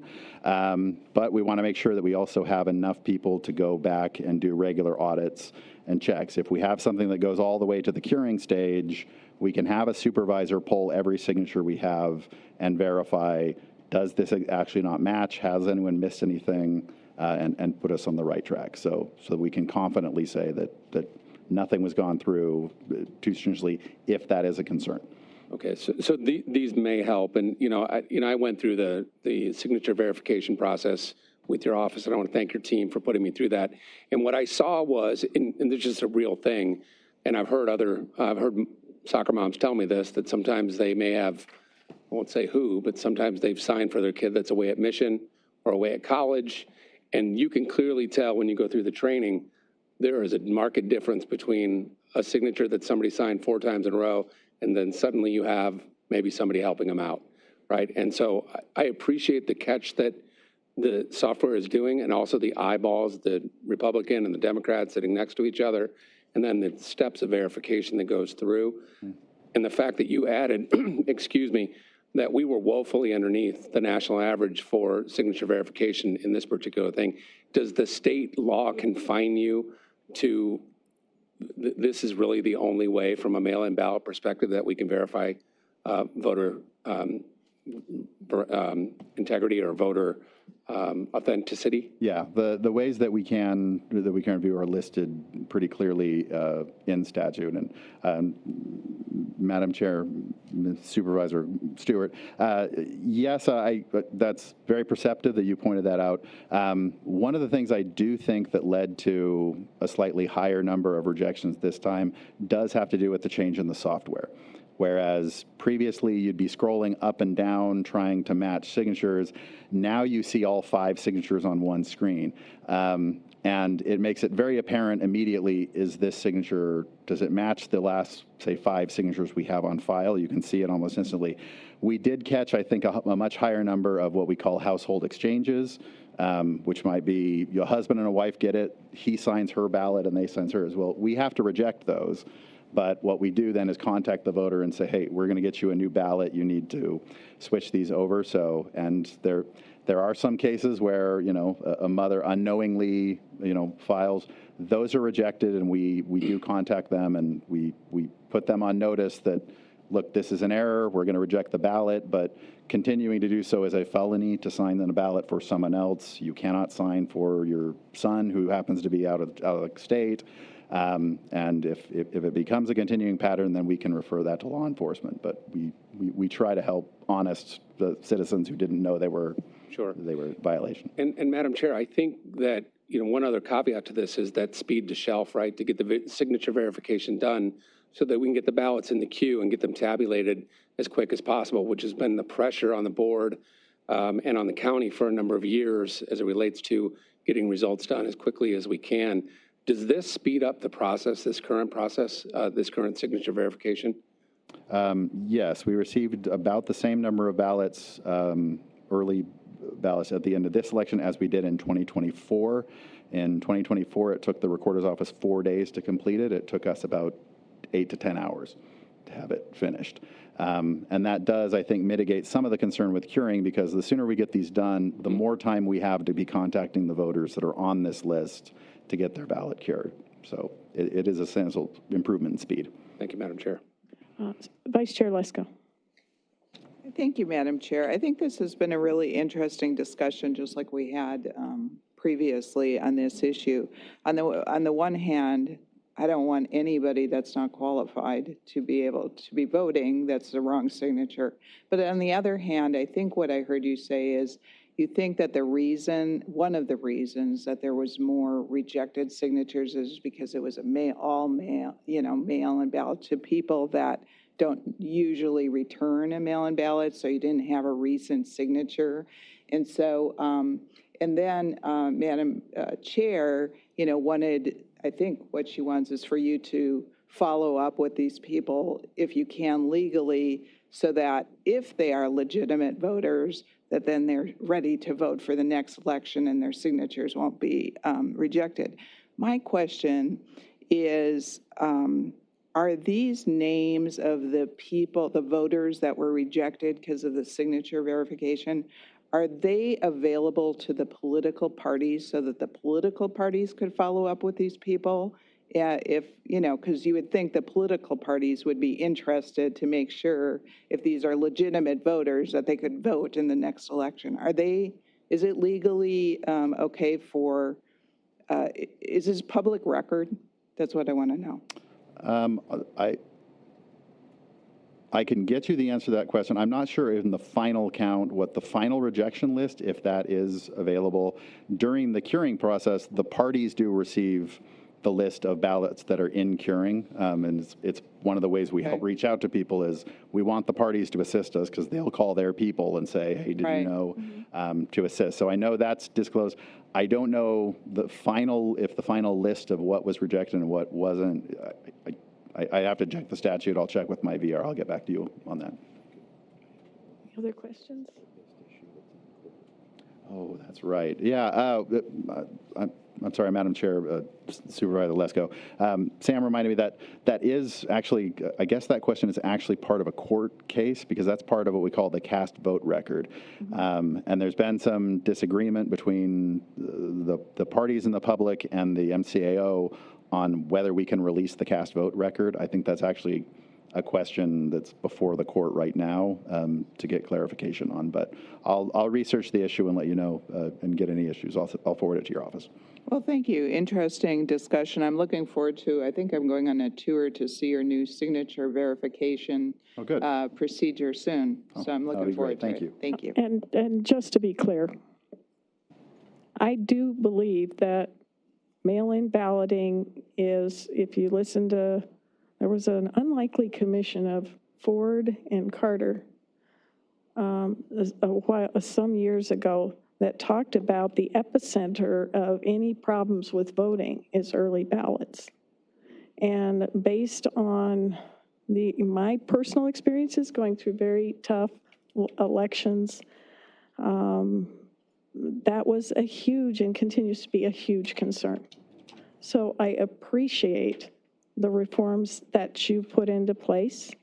I want to make certain that we're not, and I'm going to use a loaded term here, that we're not disenfranchising our voters. And I have talked to people, experts, if you believe. Helen Purcell, I think, reviewed or toured your signature improvements and was very impressed. I don't want to take her words from her.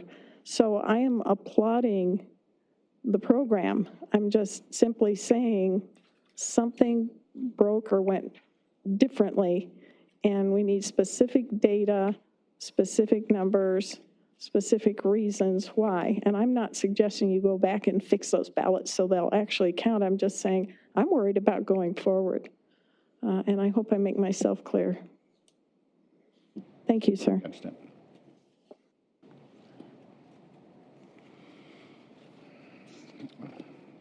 Okay, I think we're on the last section here. And this has to do with the legislative monies. As the board is aware, the legislature graciously extended funds to our office, about $4 million to use to increase systems and processes, and to supplement some of the money that was lost. So we are making a proposal on the spending of that money. This is separate monies from the general fund. These can be considered like grant monies in the spending. So one of the issues we're going to have, like I said, we expect to have about double the number of ballots coming in this election as we did in this previous one. One thing that has been a continuous problem for us is finding enough space for the SIGVER workers. We have two trailers in which we can put certain teams. We've tried to use some of our own employees here in the administrative building to do it, but we really need additional workstations to be put in the L room at MegTech. At least that's the space we have for it. So we are putting in here funds to set up workstations so that we can have more workers in the building for us to supervise. As well as the cost for the tenant improvement for those stations to buy the actual desks and things and any power or installation needs that we have. The next one is the learning management and management content system. We would like to use these funds to hire a third-party company that does training softwares to come in and help us design a better system to train on signature verification. Right now, we only have one person in our office, well, two people in our office who can do signature verification training. And in order to train poll workers, we are constantly having to pull those people out during the election cycle to do the training procedures. We'd like to streamline that and keep those people working on election functions by developing a better software online to do the initial training, so that on level 1, our first tier of signature verifiers, we're able to make better use and get them that training in other ways. This was an issue the last time. We are asking again for the purchase of an Agilis sorting machine. The Agilis machine is a ballot sorter that sorts early ballots that come in. It is a smaller version of the Blue Crest machines that we currently lease from Runbeck. This is a machine that is, I think, is vital for us and would improve our functions quite a bit. Now, there was some concern when we asked for it last time that this would require not just the purchase of the machine, but a contract and a lease. So included in the cost that we have put here is the cost for the machine itself, as well as a 5-year maintenance term with Runbeck to have them come in and use this machine. Additionally, built into this cost, there was something raised the last time we requested this of, was there sufficient space for it?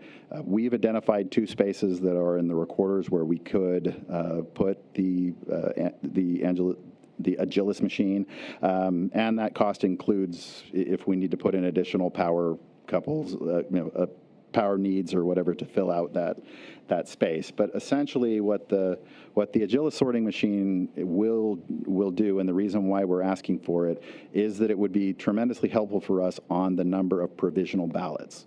So many people come in and check in through the system. If they don't appear in the site book for various reasons, they're given a provisional ballot. Those provisional ballots come, we expect to get between 25 and 30,000 provisional ballots on election day this year that we have to then try to sort through. And currently, the way that we sort through those is with hand scanners and sorting them by hand in our office. That is a time-consuming and tedious process to have to be able to do that. What the Agilis machine would allow us to do is simply to use that as a sorting machine. So when we get through and we verify, say, 1,000, we verified now these are legitimate ballots. Rather than trying to sort through, find each one of those by hand scanned, we can put it into the Agilis machine. It will run it through in a matter of seconds, and it will pull out all of the ballots that we have completed. So it prevents us from needing to do that. I know, in addition, I do know there was an issue raised because we are in the process of building a new facility that will come. Hopefully, it will be in 2008. And the plan is now to buy Blue Crest machines to put in that facility. Hopefully that is completed on schedule. We're going to have 2 major elections between then and now. And the Agilis machine we can use now that would help speed up that process. It's going to become a crucial issue because we only have 10 days after the election by statute in which we have to either verify all of the provisionals or they will not be counted. And currently there is now a bill working its way through the legislature, which looks like it is going to pass and probably be signed, that will shorten that to 6 days. So we will have 6 days to sort through and verify 25 to 30,000 ballots and get those done. I don't know that we can do it with our current hand sorters. This is the reason why we are requesting this machine. I think it's almost exclusively used for for early voting purposes. If the board has any need or use for the sorter, we're happy to share it with them. Also, even when we have the larger Blue Crest machines in the thing, it's still going to be valuable for us to have an Agilis machine. Why? Because the Blue Crest machines are sort of a giant version of the Agilis machine. They're very labor intensive. They're hard to power up. They can process about 30,000 an hour, but you're going to be running batches to power up a giant machine that will count them in a matter of seconds. It's much better to have one of these machines which can be easily turned on and we can run small batches as we're approving. So I think even with the new facility, it's good to have one smaller machine for small batches of provisionals and will prevent us from currently having to run back and forth to Runbeck if we want to try to use their sorters or doing it with hand scanners. So, Mr. Heap? Yes.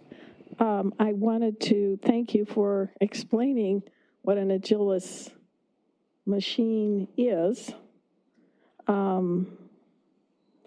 It was not in your budget last year. The first that I heard about it was a statement that was made by one of your staff in the court testimony on Monday, that because we didn't fund this in last year's budget request, voters were disenfranchised. And boy, I sat up straight and tall because that's a word for me. You said that this request was presented last year. This is where we really need to get on the same page communications-wise. But in court, you said we were aware of the issue. Sir, we were not, and I went back as chair and tore through budget and board staff. The documents you provided in court was never presented to the county. And I made them go back and I made them look. I had never heard of it. So if we were, by denying the request that was not made in last year's budget, disenfranchising voters, that should have been brought to our attention, and it never was, nor was there an explanation given for the machine. So, which you just did. It's very thorough. It makes sense.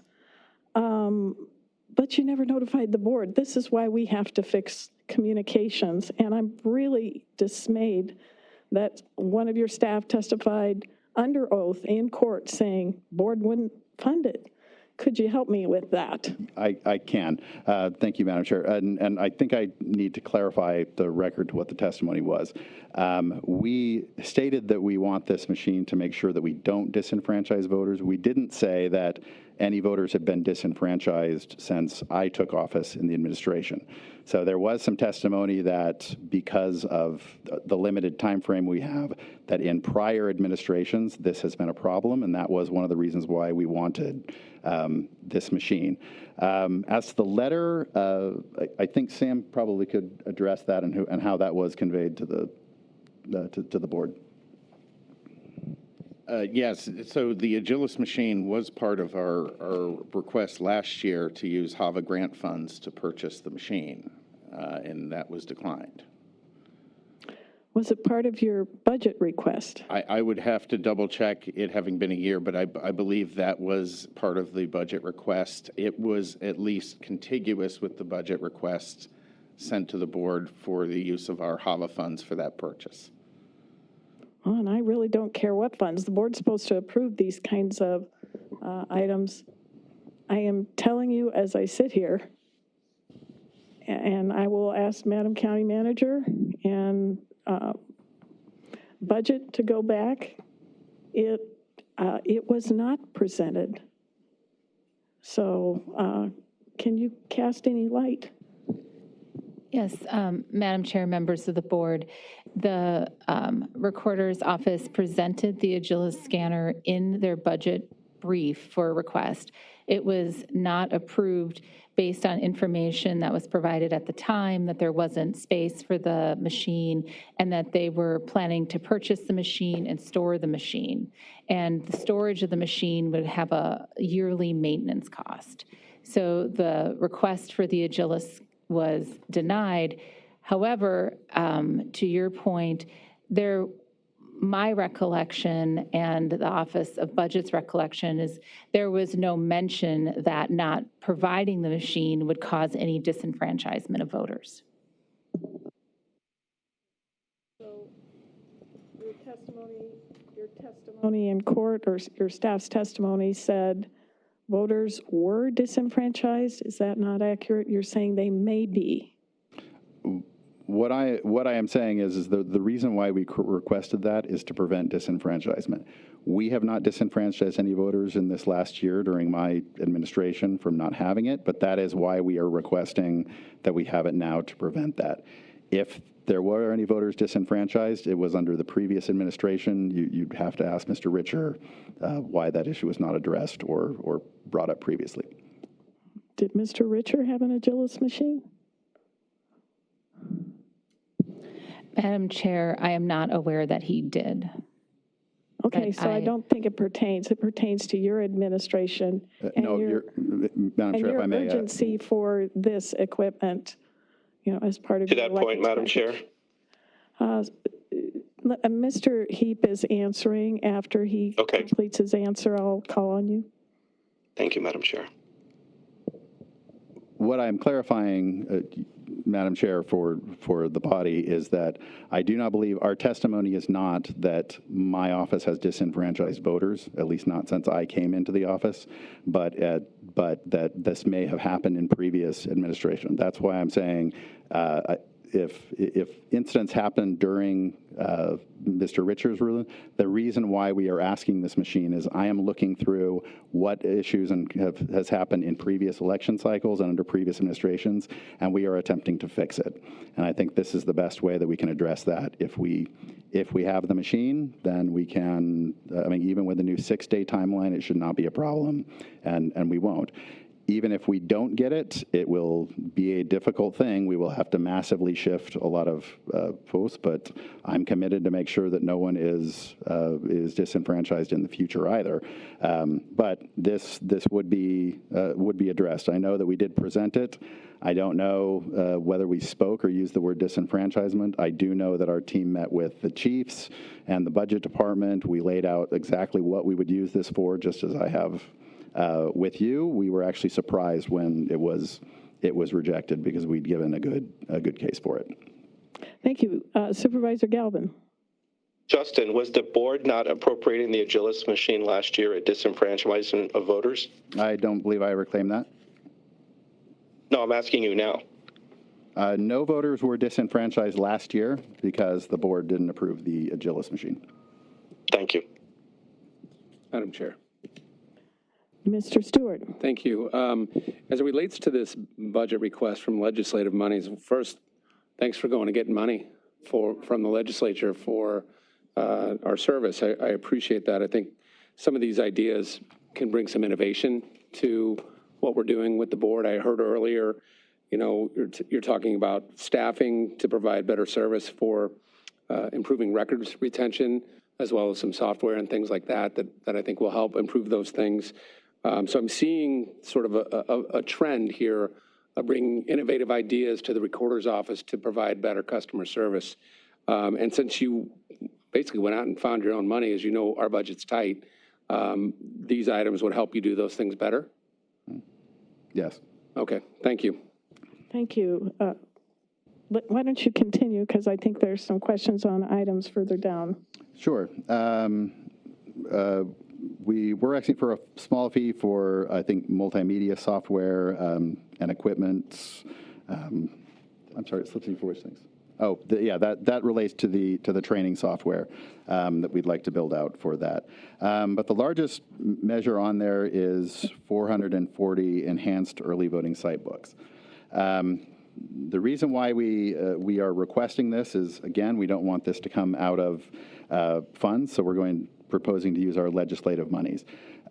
We currently use, the board currently uses site books for checking in of voters. We would like to purchase our own site books and provide enhancements to them.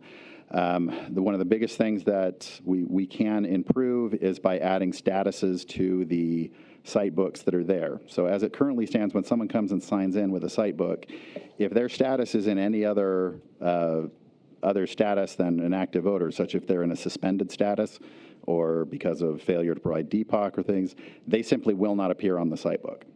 And they'll be directed to file a provisional ballot, which increases the number of provisional ballots.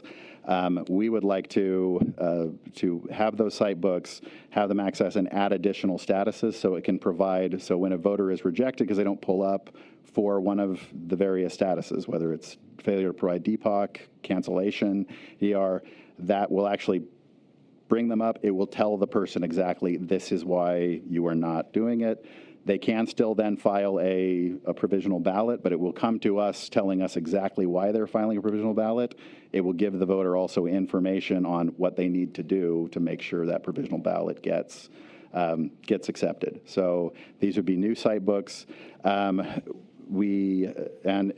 in this case, again, it's a little in flux where we are, but when it comes to at least the early voting location, previously the board has indicated that they do not intend to share county equipment with us if that is awarded back to us. So we are going to use some of these monies to purchase site books in case we need that equipment to run the early voting locations. However, I've always been clear that I understand we are a cooperative partnership, so we are happy to share these additional site books with the election department. We will help to program them and set them up, and the board and staff can use those both on election day or whichever part. I think this will be helpful in a couple of different ways. We are putting in, or trying to put in this time, there's going to be a second voter line for voters to come in. And the purpose of that second line is to have people, rather than simply drop something in a drop box, but to actually be directed to a second line if they'd like to. They can go up, show ID. If their ID is verified through the site book, we can stamp that envelope ID verified, and it does not have to go through signature verification, which is better for everyone. We'd rather have ID than SigVer, and it would save us a lot of time. That's something that was put in by the legislature. We are going to be trying to put it in this time. I haven't seen their proposed budget, but I don't believe the election department has asked for any additional site books for that second line, which means they'll be using one site book. I think getting people to use that second line, which is best for everybody, would be much better the faster they can get to that point. So if we have one point of check-in, both for voting in person and for this other line, I think people are less likely to use it. They're just going to drop it in the drop box, which creates the same problem we have with signature verification. So we are happy to share those enhanced site books with the election department and let them use them, hopefully to encourage people to get people through the lines faster into that second line, if possible. And then we do have a contract in there related to those site books, which is an enhanced site book contract programmer. That is really just a technician to set up the actual site books themselves and have them ready to run. The only other issue I will address, part of the reason why we think it is important for us to purchase these site books and provide them to the board, is that every other county in Arizona, either the recorder's office owns the site books and provides them to the board, or they provide the data for the voter rolls that goes onto that onto the site books for them to use. But the other counties that do that, their system does not connect up to the internet directly to the voter registration system. And there is potentially a legal concern where the site books are not just a check-in tool for in-person voting. The site books are a voter registration tool because they connect directly to the voter registration and the voter rolls. If someone comes in and, for example, has changed their address, the site book will change their address and make changes to the voter rolls in real time. And the voter rolls are under the lawful authority of the recorder. So we would like to have a hand in providing those machines and making sure that they have security, and at least that the statutory authority for the recorder to be responsible for the voter is maintained, but that the election department still has everything it needs to check in voters and go. So we're willing to spend those funds to help both our office and the recorder. And the election department. Thank you. Any questions? Supervisor Lesko. Yeah, thank you very much, Madam Chair. My first question is going back to the Agilis mail sorting machine and maintenance of $595,000. Is this something, and this is for the provisional ballots you're requesting this for, correct? Yes. Okay. Is this something that currently Runbeck does or can do? I think I heard you say you don't want to run back and forth to Runbeck.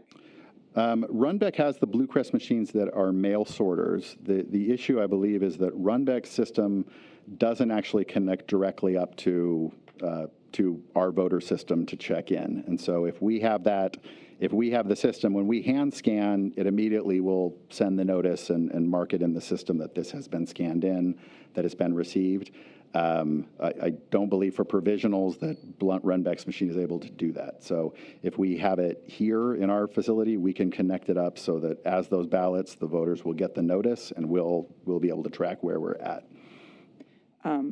Thank you. I'm not sure. Well, what I'm trying to get to, and maybe you answered it, I'm not sure, is instead of buying a new machine that we may not need because we're getting new machines in the new facility, in the meantime, can we outsource it to Runbeck instead of buying a new machine for almost $600,000?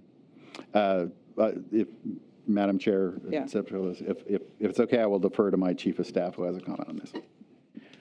So the answer is no. The simplest way to explain the use of the Agilis machine in this circumstance is, let's say we had 10,000 provisionals, 3,000 are adjudicated good. We have to sort those 3,000 out and get them to the elections department to be counted. The other 7,000 obviously cannot move forward because they haven't been adjudicated as valid. This machine will sort those automatically, all of the provisionals into those two piles. And it's able to do that because it has access to our voter registration database and to the Aero system, where we have already dispositioned that provisional in that system. So it has to be connected to the system to disposition it correctly. Thank you. Madam Chair, and if I can add something, look, we did, because we do know that eventually the plan is to create a new voting center and to buy additional machines. We did look at other options. Namely, we looked, can we just lease the machine from Runbeck? Runbeck told us no, they cannot lease us a machine. They will sign a contract to provide maintenance for us, which we included in this to make sure that the machine is running, but leasing the machine was not an option. Okay, thank you. And next I want to talk about the 440 enhanced early voting site books. And I know you explained why you want them, because you want to modify them. If please confirm I'm listening to this right. You want to modify them so that it can tell the voter why they were rejected so they can correct it or whatever. Is that what you said? Right. We want to add additional statuses in there that it can report on. Gotcha. Now, is this contingent on only if the court says that you take over early in-person early voting? Because why would you need them if you don't take that over? Well, look, I think the matter is up in the air. I think that in one case, I think it's important for us to be the party providing those to the election department. And I'll tell you the reason why is, as I said, really the site books are VR tools. They let you make changes to the voter rolls through that system. It is a current legal problem if we don't have an agreement with the board that the board's employees can now access the voter rolls and make changes through the site books. So this is why all the other states, all the other counties, either the recorder owns the site books and provides them to the election department, or they own the machines. The recorder provides the data that goes on to those machines. But to be quite honest, we're not sure what is. I mean, I'm confident in the outcome of the court or what will happen, but we need to make a decision. I think this is the best case use. I think the board needs more if we're going to implement the second voter line, which is better for everybody. But also, and maybe the board has changed its position, but previous statements from the board is, even if we are given back some, that they're not going to share equipment and we're going to have to purchase equipment anyway. So we think it's a good use of our funds to go ahead and offer to purchase these machines now, but offer to share them regardless of what the outcome is. Yeah, and thank you, Madam Chair and Recorder Heap. I think we need to discuss this further, because even though this is coming from the legislative, the state, funds that you receive, the $4 million you receive from the state, it's still taxpayer dollars. So I'd hate to duplicate, right? The elections department has these site books that are paid for by taxpayer dollars, and then you have, site books, and it seems like who's in control of it type of thing. It's like a battle of who's in control. And, I do wish, and I have always wished that we could settle this.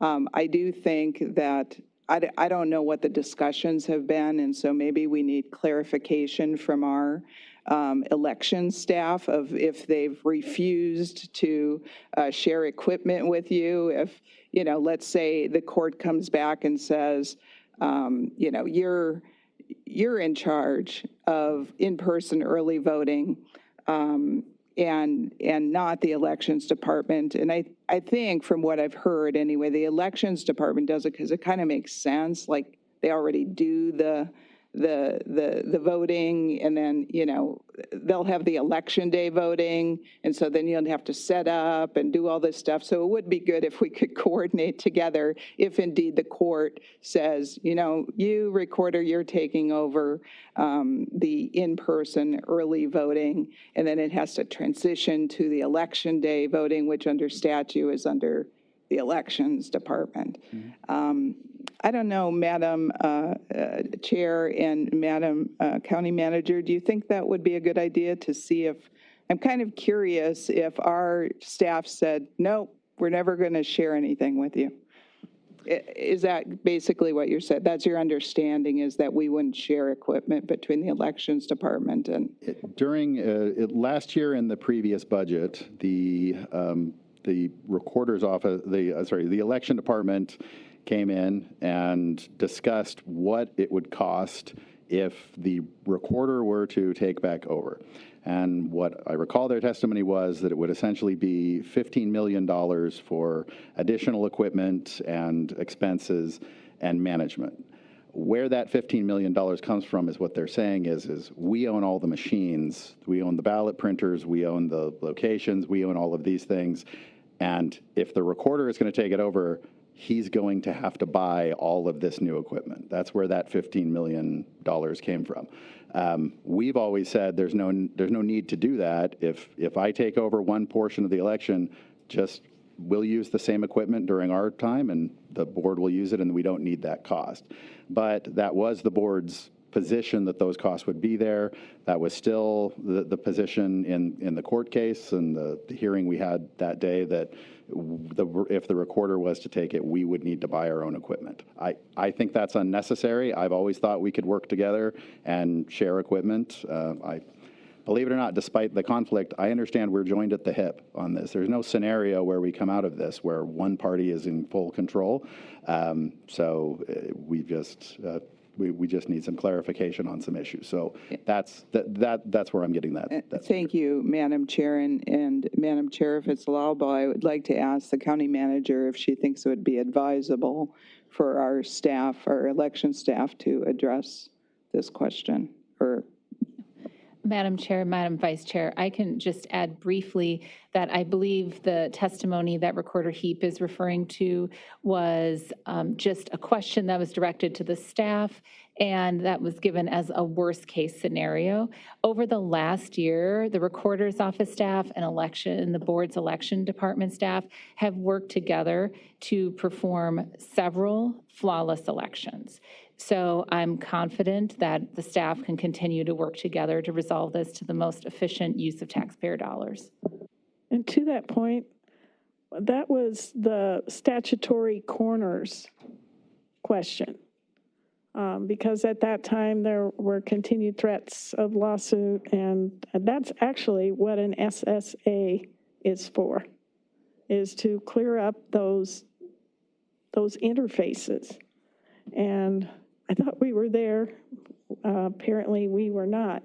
But worst case scenario, you go to your statutory corners, you do all early voting up to the election day when the elections people take over, and then they do all early voting. And that would require massive duplication of sites, personnel, equipment. So it was a worst case question.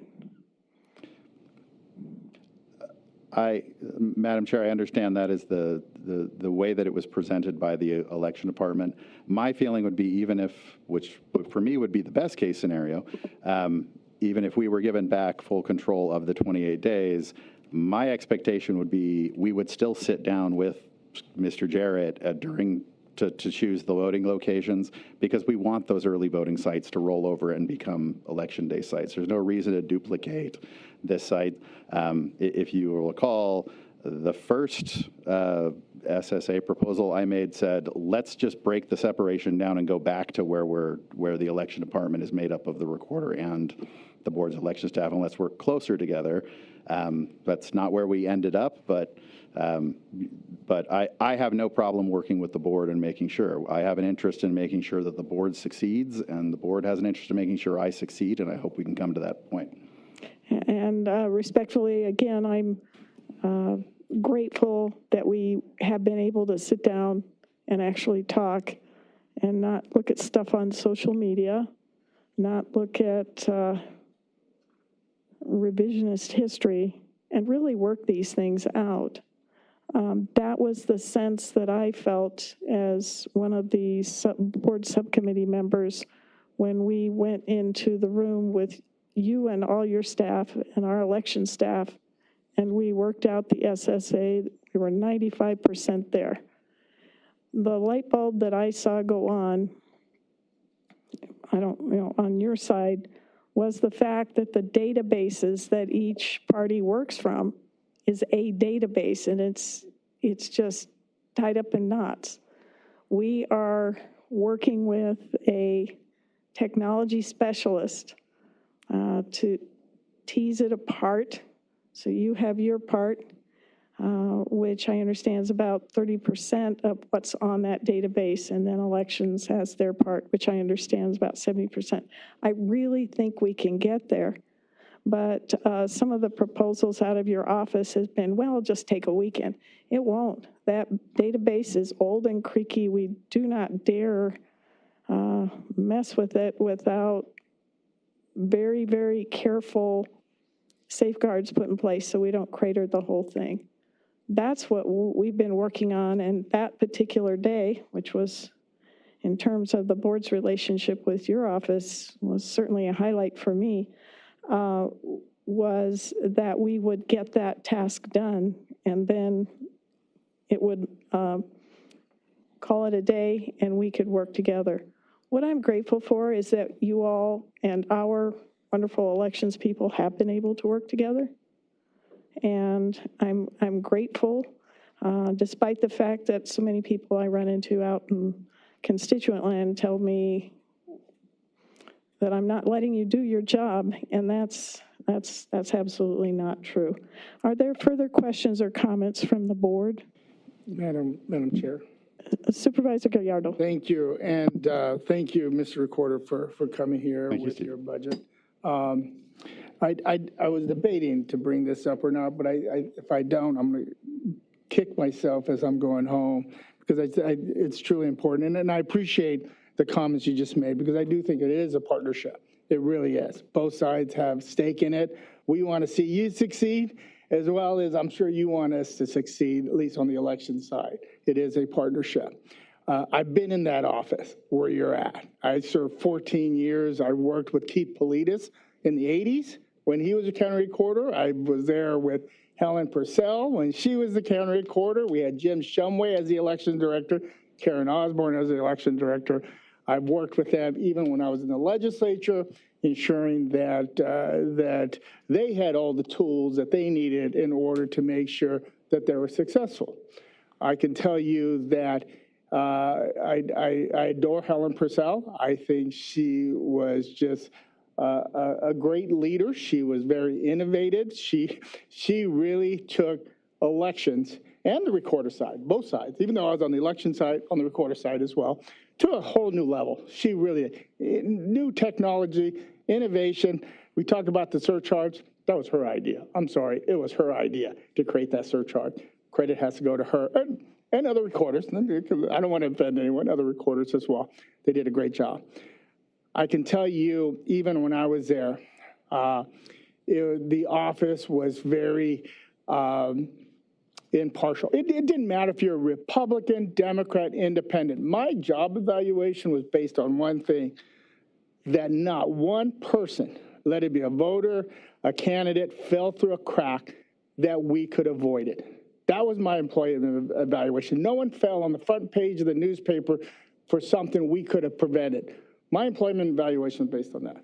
And it was so important to Helen and Karen and even Keith Politis that we kept that standard. It didn't matter. You know, the office was, I couldn't really tell you who was a Democrat, Republican, or nothing. It didn't matter. Even at the legislature, Helen Purcell was so respected on both sides of the aisle. If she came in, it was so funny, anytime there was a bill in the legislature, I think some of you all would remember, anytime there was an election bill, it didn't matter, Republican or Democrat, everyone thought, where's Helen Purcell? What does she think? Everyone wanted to know where Helen was at because she was so highly regarded in elections. And if she came in and said, we need to do this, we need to provide $4 million for technology, it was done. No questions asked. There was so much faith and confidence in what Helen Purcell was doing. And that was the standard she had.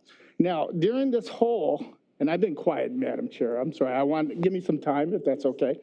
This whole presentation, I've heard the terms better customer service, fairness, I've heard not disfranchising voters, I've heard innovative solutions. These are the terms I've heard in everything that was requested. And that's great terms. But you stop and look at what I've seen, not only on social media, but people in your leadership staff. I want to get right down to it. This is what's been posted. Okay, we want to talk about fairness. We want to talk about, impartial. Let's talk about it. The utter dishonesty of elected Democrats make me sick. These people are no longer adversaries. They are enemies of truth, liberty, freedom, and the American way. I'm a Democrat. I don't think I'm an enemy of truth, liberty, freedom, or the American way. This is coming from your leadership staff. How are Democrats supposed to feel with the confidence of the office when they're reading this? Here's another one. Amazing how historically illiterate you have to be to vote for a Democrat. Someone from your leadership office, your leadership team, who's supposed to be encouraging voter participation, not picking sides, but encouraging it, helping people understand the process and getting involved. However, a person in your leadership staff, now I'm not talking a rank and file employee, I'm talking leadership staff, is making that type of statement.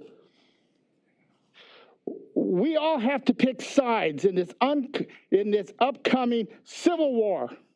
I don't know what that's supposed to, that was in regards to the current political environment. Lots of Democrats have, in violation of their oath, should be tossed out of office. To be honest, we probably have members on Republican side too that probably have violated their oath. But these comments continue on and on. Democrats have spent the last 9 months denying elections and claiming every yo-yo conspiracy on the planet. These are comments coming from your leadership team. So when you start talking about fairness, when you start talking about being impartial, how are voters expected to have confidence in your ability to run elections when your leadership staff is saying this stuff? This is disgraceful.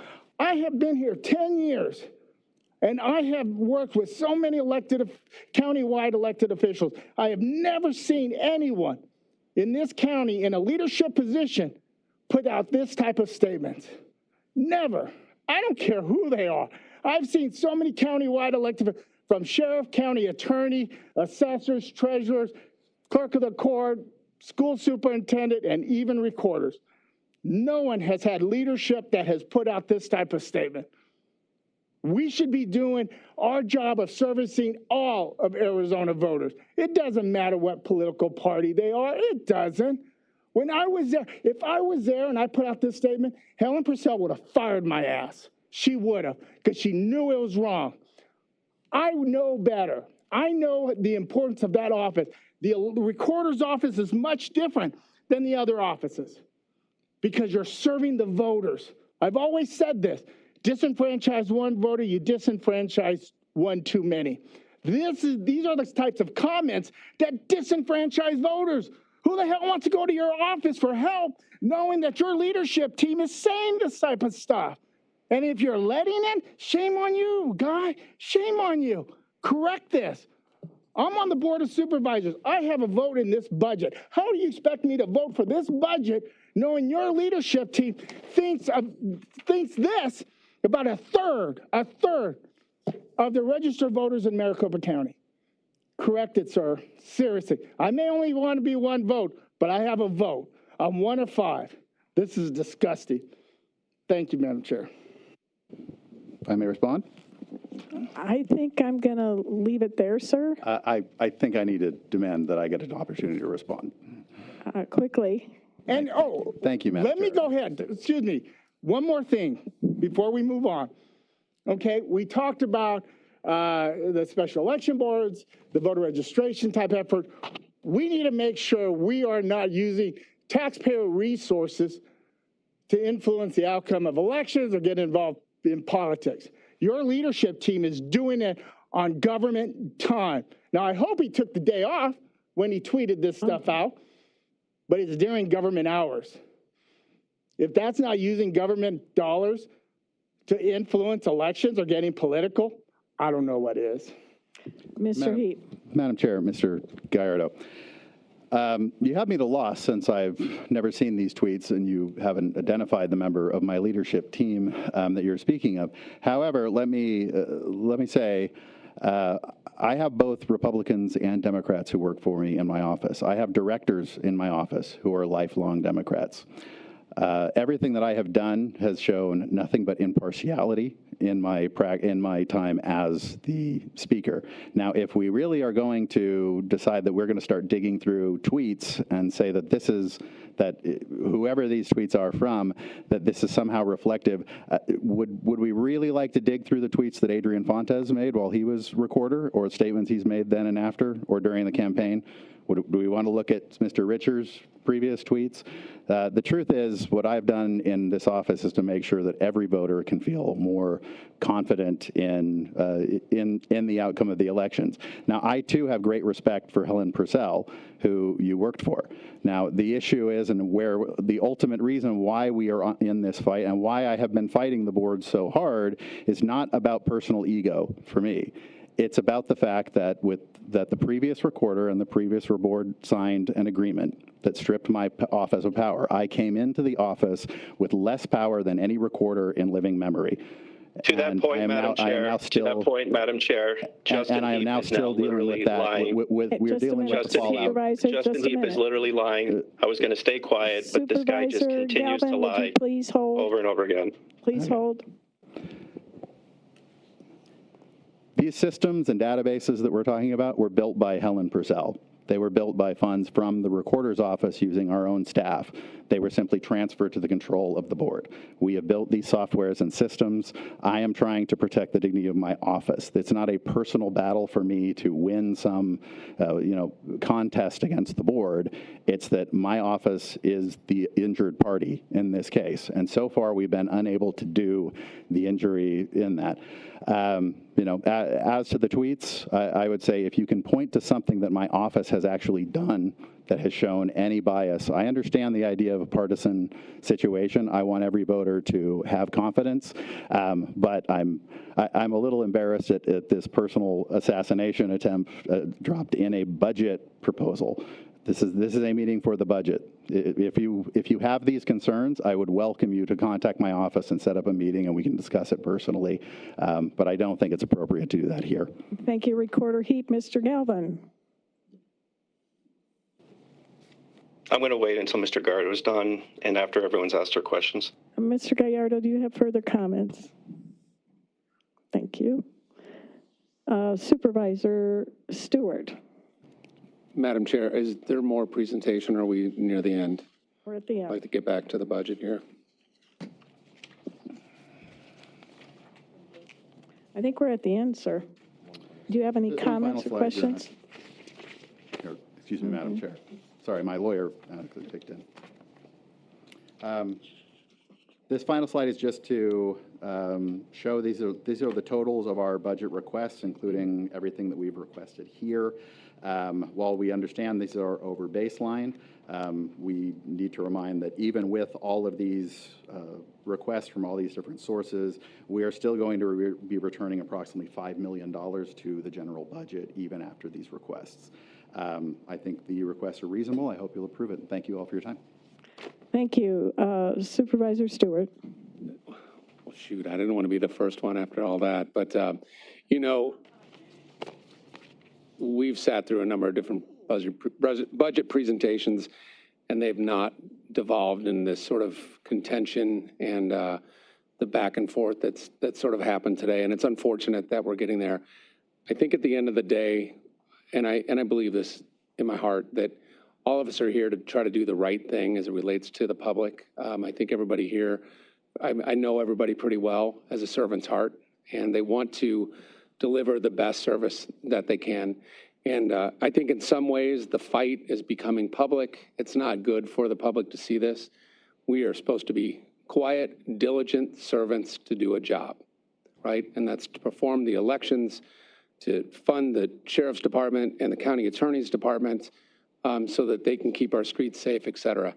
It doesn't need to come into these discussions like this where we're kind of butting heads. I get it. There's egos involved at all levels of government. And at this time, those need to be put away. And we need to get the job done that we were elected to do, that you were hired to do, so that we can put our best foot forward into 2026 and 2027. I'm an internal optimist, right? A pragmatic optimist. I know I can look at this from the outside and see what's happening, right? I'm communicating with your office. I'm communicating with our office about solutions to provide that best-in-class service. For whatever reason, we can't get to an agreement on what that is, and now we're in court, which is the last thing that I think any of us wanted to be in. I understand where you're coming from. I understand where Madam Chair is coming from, previous chairman is coming from, where the subcommittee for elections is standing, right? I get it all. But at the end of the day, we're knocking heads, and the only one that's suffering because of that is the public. So I hope that we can move forward. I hope these innovative solutions, to bring it back to the budget here, I hope these innovative solutions deliver that best-in-class service that we promise. And kudos to you for getting the funding from the legislature to hopefully make some of those things happen. I've gone through the SIGVER process. I've gone through that training.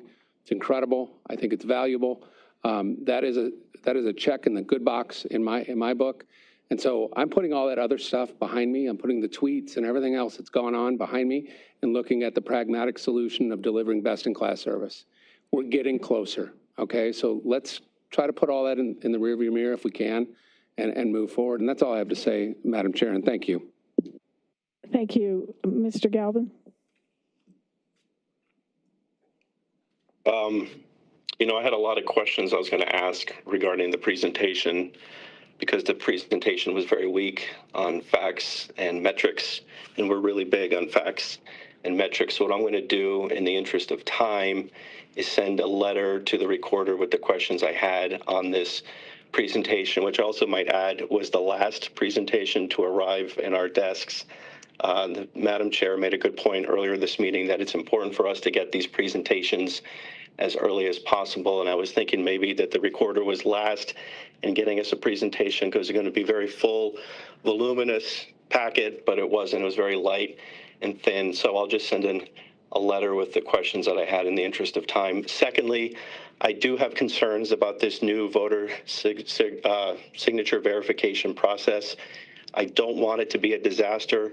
Sometimes I fear it's a looming disaster. I am concerned that a lot of people who legally and validly voted last November saw their ballots be rejected for arbitrary reasons. We don't want that. Obviously, no one wants fraudulent ballots to go through, but I haven't seen or heard of any fraudulent ballots being referred by the recorder's office for criminal investigation. So if those ballots were not fraudulent, then what happened there? Also, secondly, this claim that they were quicker in signature verification comparing the ballots to 2024. We had 2 million ballots in 2024 We only had 700,000 ballots in 2025, so you really can't compare. And also the Board of Supervisors had to come in and help the Recorder's Office because they had fallen behind, which is fine, because when we need help, we're going to ask them for help as well. But, you know, I think also my colleague from District 5 made a passionate argument about things that upset him, and I wish that the Recorder met him halfway and either A, apologized, or B, promised to look into it and resolve it and address it. Comparing yourself to Adrian Fontes, I'm not sure if that's a good idea either. The Recorder constantly invokes his predecessor, but he's been in office now for over a year. He can talk the talk, but we need to see him walk the walk. And I agree with my previous colleague who says that we want everyone to succeed. And it was really unfortunate, though, to see the Recorder's Office spend the last year engaging in political games, lying about a lot of different things and not concentrating on the task at hand, which is the reason why they seem to be careening from one disaster to another month by month.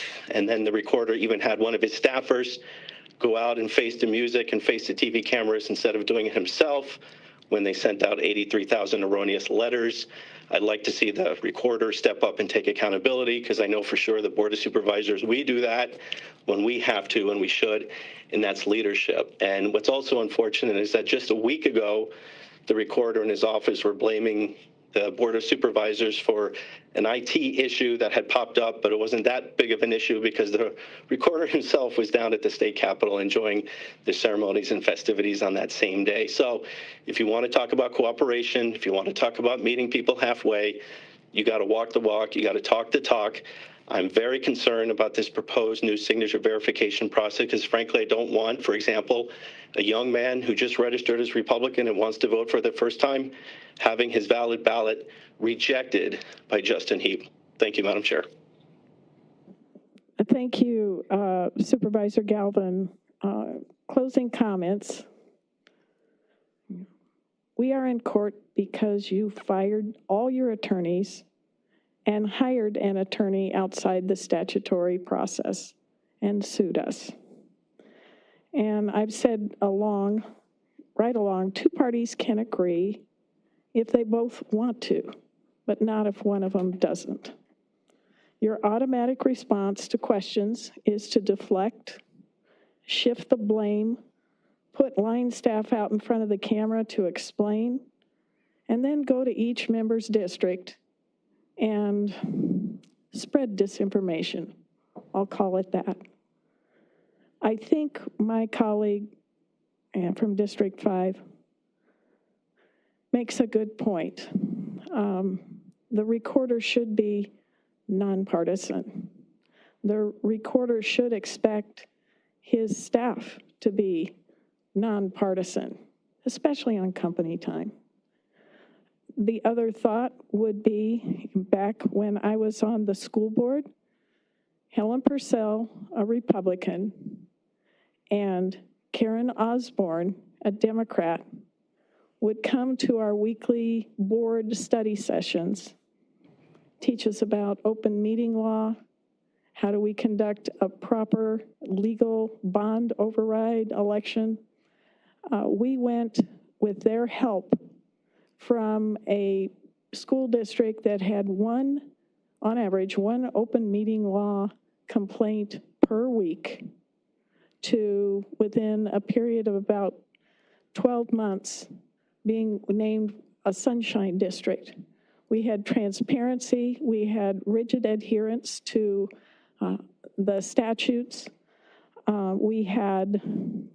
We were getting it right on behalf of our voters and on behalf of our constituents, behalf of the parents who put their children into our schools. I am encouraged by your comments to say we need to work together. You're right. We need to be partners. You're right. The judge wants us to be partners. I know from my experience, I can't go down.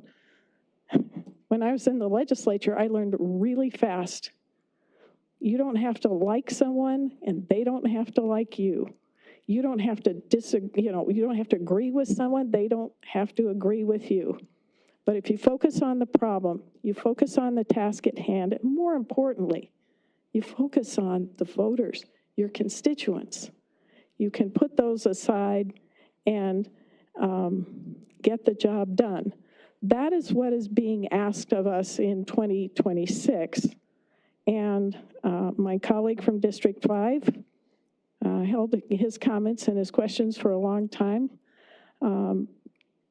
We have to get this right, and it really is not about making your office appear or be perceived as the political arm of the far-right Republican Party. I think you've discovered that the recorder's job is much more complex than even you knew since entering office. It needs to be run in a nonpartisan manner. It needs to work in conjunction with the board. You need 5 votes, hopefully, or at least 3 to move forward. And we have to be in alignment with one another. So yes, we do need to notice and have meetings. Let's see where this takes us. I want to work with you. I want to resolve this. I wish I had the faith and the trust that is needed to do that, because I have been let down by your office more times than I can count. I'm willing to go back to work. I'm willing to go back to work for the voters. But that starts with transparency and answers to questions on your side as well, sir. Thank you.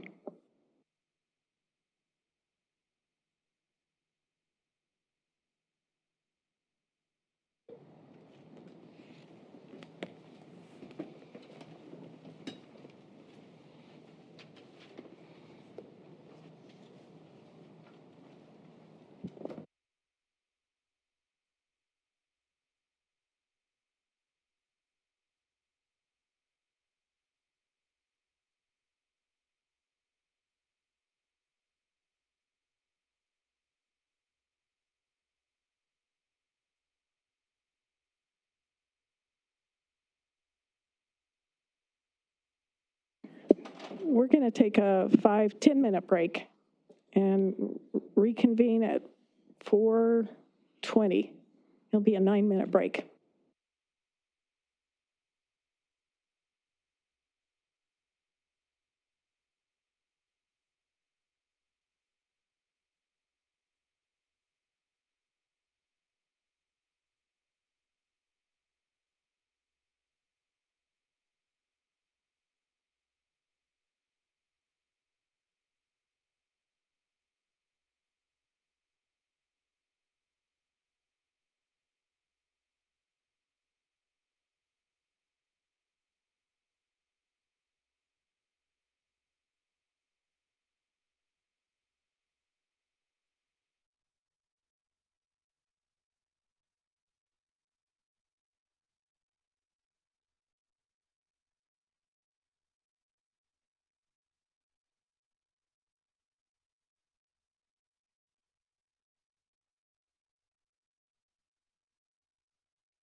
Supervisor Galvin?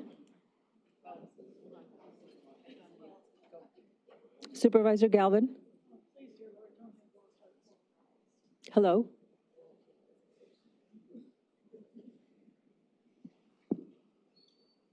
Can you hear me, Supervisor Galvin?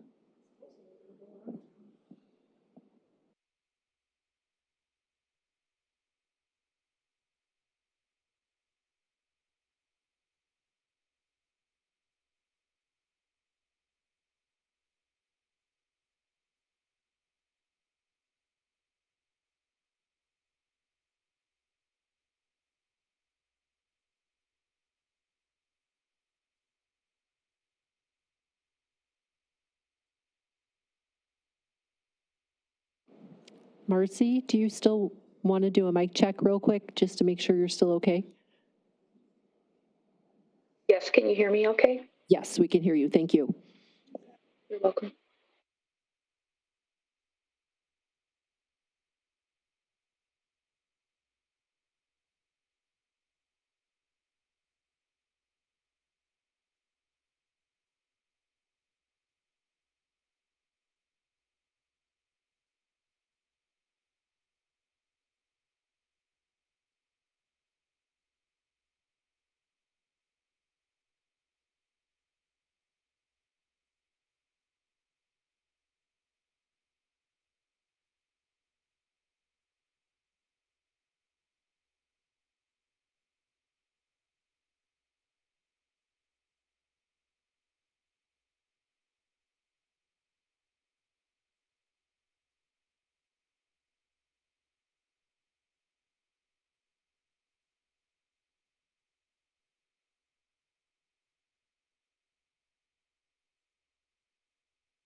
Sorry to keep everyone waiting. We're desperately searching for a quorum so we can finish this. Supervisor Galvin, can you hear me? I can. Can you hear me? Yes, thank you. And what is the status of Supervisor Stewart and Gallardo? Madam Chair, they have not joined yet. But they're going to join remotely, so please let me know when they get on the line. Thank you, I will. Thank you, everyone, for waiting. We have a quorum. Just to go back, I wrote a note from our last hearing. Supervisor Galvin, you didn't get the opportunity to ask your questions. You said you were going to put them in writing. I would very much appreciate asking this in open meeting that you would copy your fellow board members so that you would at Madam least- Chair? Yes. Madam Chair, that's a very fair request, and I will do that. I'd very much appreciate it, sir. Thank you. Thank you. Thank you, Madam Chair. Onward with the 2027 Maricopa County Manager and Assistant County Managers. County Manager Bukorski. Thank you. I think I'm about managered out. Madam Chair, I am on the. Thank you, Supervisor Gallardo. Thank you. Thank you, Madam Chair and members of the board. I understand that it has been a long day and we will be brief. This is the above baseline request for the appointed departments. First, I want to briefly say that we appreciate the board for developing the budget guidelines and priorities, and we have based our asks on these guidelines, and the asks that we're going to present today to increase the baseline fall primarily into two categories. One is to maintain adequate staffing to account for growth in service demand and caseload growth for mandated programs. And you will see that in the presentation by Marcy Flanagan, medical examiner, public defender, correctional health services, all key components of the criminal justice system that County Attorney Mitchell so eloquently described today, and they dovetail with her request. Second is we also have some asks that have for programs to continue after ARPA that have proven very impactful, and those align with chair and board strategic priorities. So I would be remiss if I didn't highlight something that was in the budget guidelines about some of the significant fiscal challenges that we are facing in the next fiscal year, including the expiration of the jail excise tax, economic uncertainty. We received Jim Rounds' Q4 forecast yesterday. In short, he said the economy is sending mixed signals. So Arizona is still outperforming the United States. Home values are haven't plummeted. The stock market is mostly balanced, but Jim is expecting a slowdown in economic activity. So he slightly lowered our forecast for sales tax and jails tax by about $1.2 million and less revenue for FY27. But perhaps most notable was our most recent sales tax revenue for January, which reflects November spending, is only 1.7%. This is concerning because growth is typically higher around the holidays. Mr. Rounds is not sure if this was an anomaly, so we will have a better picture in his February forecast. But he did recommend that the county continue to conservatively budget to ensure that we're conservatively budget revenues to make sure that we're prepared to maintain a balanced budget. Our FY27 revenues are forecast to be about $65 million higher than in this current fiscal year. However, our increases in state mandated costs and the cost of medical benefits total about $48 million, which I'll discuss that further on the next slide, which leaves about $17 million in the general fund to fund any above baseline requests and also to fund any compensation strategy to reduce turnover, solve recruitment issues, and maintain competitiveness with the cities. Also, I want to touch on the wind down of the ARPA funds. You also saw this in County Attorney Mitchell's presentation. The county used ARPA funds to support critical positions to deal with growth that occurred and operational demands that occurred during the pandemic. Because the ARPA funding was temporary, the county proactively set aside some contingency funding to ensure, if necessary, that essential positions could continue after ARPA dollars expired. We set aside a yes, Madam County Manager, Mr. Stewart has texted that he's on. Are you on, sir?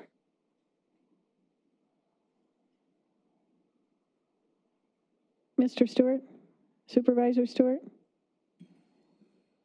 Okay, maybe he's muted. He's on. Okay, thanks. Thank you, Madam Chair. We set aside approximately $9.6 million in operating contingency that focused on public safety and public health, such as the public defender, public fiduciary, county attorney's office, and the medical examiner. We set it in contingency to give the opportunity for the departments to evaluate whether the ARPA-funded positions reflected a one-time increase in like a pandemic surge in service demand, or if these caseloads would truly be sustained. So the departments assess their ongoing needs using data, caseload trends, and operational impacts to determine whether those positions would continue. So what we are presenting today reflects the results of that analysis and demonstrates that some of these caseloads have been sustained. I mentioned the state mandated payments. This is another pressure point. State mandated payments represent 19% of our general operating fund budget. And this is something where the board is a payer and not a policymaker. These state mandated payments consume the equivalent of 55% of our property tax revenue, and they have increased approximately 31% between fiscal year 21 to fiscal year 26. We expect large increases in fiscal year 27, including $4.1 million for Arnold V. Sarn, $25 million to Altex, which is notable because we were previously told from the state that we were anticipating a 2% increase. That represents a 9% increase. It's also likely these costs will continue to increase in future years as the state makes policy and budget decisions to conform to HR 1.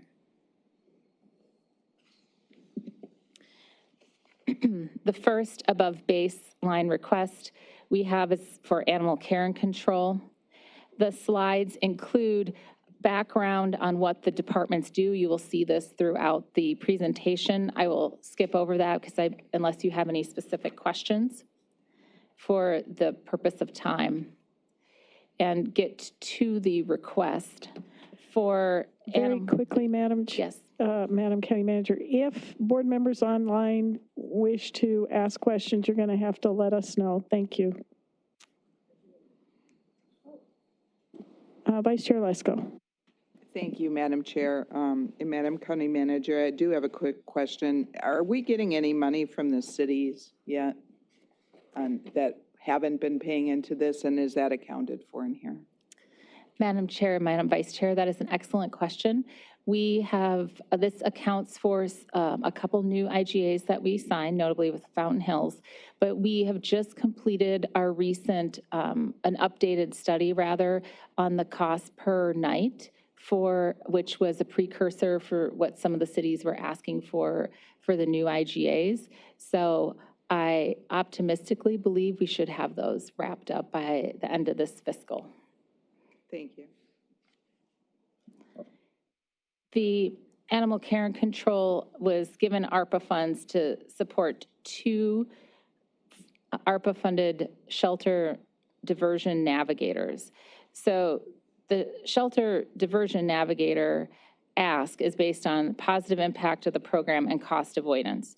So the shelter diversion navigator essentially works at the front door of the animal shelter with the goal of keeping pets out of the shelter when it's safe and appropriate to do so. So they talk with the people who may have some challenges with keeping their pet, and they try to problem solve to avoid having the person surrender their pet, helping them with connecting them to resources for housing issues, behavioral problem, mostly temporary crisis care. This prevents unnecessary shelter intake, and it keeps pets with families, and most importantly, it also lowers overall shelter costs. So we did an ROI calculation, and using historic diversion numbers, we conservatively estimate that by funding these 2 positions, we will see $374,000 in cost avoidance, which is a positive ROI of nearly $200,000. This is details on the ask. The total cost would be $177,651 above baseline, which represents a 0.7% increase to the shelter's operating budget. But as I just mentioned, it would be a positive ROI of about $196,000.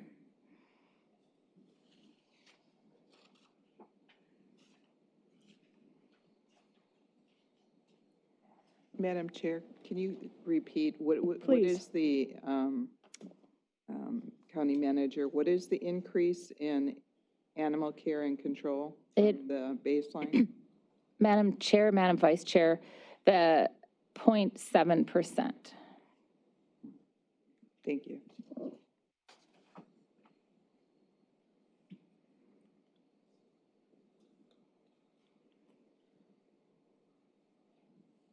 And I should have added that animal care and control is a mandated function. It is not mandated to have shelter diversion navigators, but the ROI is impressive. The enterprise technology and innovation, they provide all the core infrastructure for the county network and the related security that enables all departments, both appointed and elected, to connect with the internet, connect with data, and use the data centers to access their application. They also provide help desk support, GIS, and they oversee licensing for enterprise software, including Microsoft, which is our next ask.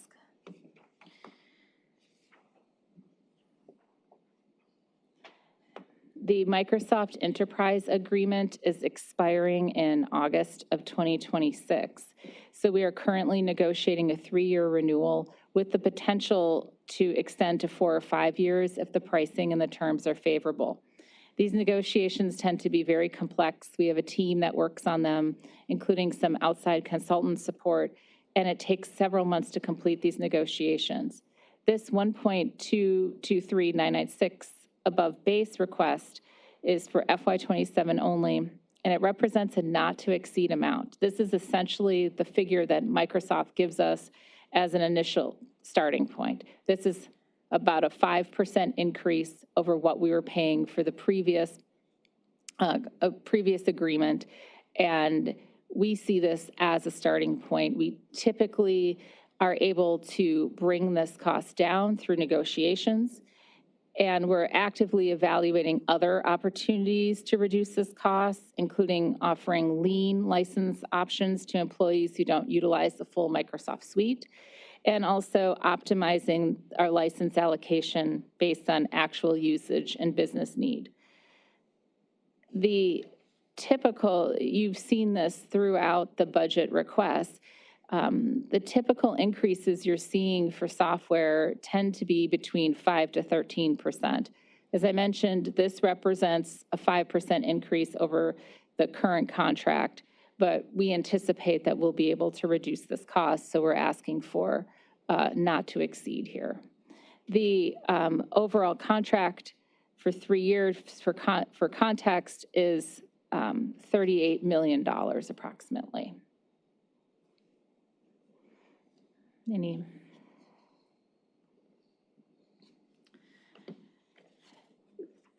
The next ask from ETI is related to election support, and it's in 3 categories. The first is for $55,000 for a cloud-based data storage, which is needed for litigation holds, and that is for the election-related data from the 2020 and 2024 based on the DOJ request. Then the second request is Vote Center technology, which is essentially improving the imaging and management for the Vote Center equipment. So this is licensing that's going to allow the ETI team to automate and configure the site book, the ballot on demand systems that are used for early voting, emergency, and election day voting. The third item is the systems virtualization licensing. This is VMware. This is intended for use by the elections team and the recorder team. The above base ask is in the ETI budget. And this is for licensing of the VMware system that provides virtualized services.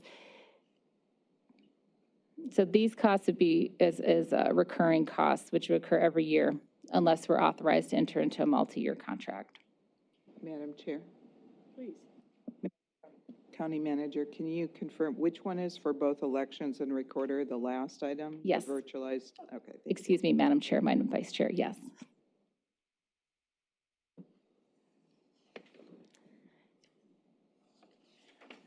And the total ask for enterprise technology is $1,404,633.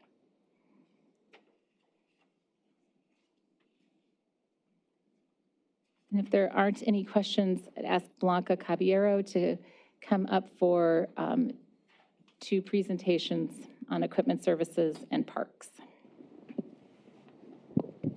Good afternoon, Madam Chair, members of the board.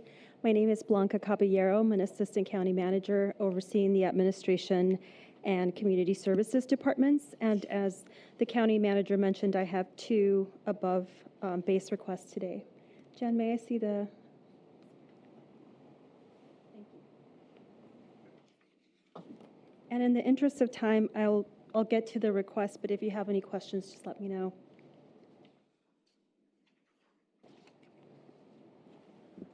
Okay. So the above base request for equipment services supports the replacement of a sheriff's office prisoner transport bus that's reached the end of its useful life. Ongoing maintenance challenges with the current bus fleet make higher quality replacement necessary to improve the reliability and reduce long-term maintenance costs. This is a one-time carry-forward request of fiscal year 26 detention fund operating vehicle replacement funds. It's a mouthful. Totaling $382,575. This amount covers approximately 48% of the total cost of the bus. The remaining funding will be paid in fiscal year 27 using non-recurring and fiscal year 27 operational replacement funds. So I think you're going to ask the same question. Please proceed. Thank you, Madam Chair. So does this come out of our general fund or the sheriff's budget? I mean, well, I guess they're all together, but does this come out of the sheriff's budget? I'll hand it over to the county manager. Madam Chair, Madam Vice Chair, this comes out of the equipment services budget. So that was my question, Department of Redundancy Department. Sheriff does airplanes and helicopters, and we do buses? Madam Vice Chair, for specifics, Mike McGee could probably give a little bit more background on why it was set up this way. If it's available, I don't want to keep people past what I'm keeping them. I think he can. I really thought I was out of the school bus business when I went off the, well, an SFB, or the bus business. It's a nasty business. So Equipment Services manages a vehicle replacement fund that is intended to replace vehicles as they age out. Okay. We don't have that set up for airplanes and helicopters, though. But do you have it set up for cars? Because they run their red line cars through you as well, or patrol vehicles? Yes. Thank you. That was what I was missing. Okay. Any other questions about this request? Okay. I'll move on to Parks and Recreation. So this above base request is associated with the operation of the Vulture Mountains Recreation Area that's scheduled to open at the end of this year in District 4. The request is for one-time temporary funding in fiscal year 27 to support the startup operations, which is approximately 7 months. So this includes personnel, equipment, supplies, and services necessary to operate the park safely and effectively until park revenues reach full cost recovery. The total request is $952,934 in non-recurring general fund support. It includes funding for 6 positions for 7 months, startup supplies, and essential services such as utilities. This request allows the county to open a park responsibly, hire people before the park opens, protect public safety, natural resources, and ensure a positive visitor experience from day one. Madam Chair. Please. Thank you, Madam Chair. And my question is, when we approved the Vulture Mountains Recreation Area, did we know how much the one-time fees were going to be at that time when it was decided? I mean, is that presented? Madam Chair, Madam Vice Chair, you mean this figure right here? Yes. Or you know, a guess, an estimate.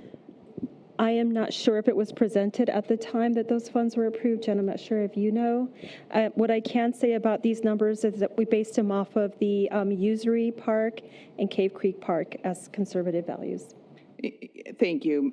And Madam Chair, the only reason I bring it up is, you know, if we open parks or open things, it would be helpful, and maybe you did it already, if you'd say, okay, we're going to need, in the future, we're going to need $1 million more for temporarily doing this until we get up and running and recover our costs. And maybe you did that, I don't know. That's why I'm asking. Thank you. Sure. Madam Chair, Madam Vice Chair, we can look to see if that was done, but that is a process improvement that we're starting related to capital projects. We are starting to look at the operational costs of the building, and so that can be presented and evaluated at the time that the capital project is considered. And that's it for me. Any questions? Thank you.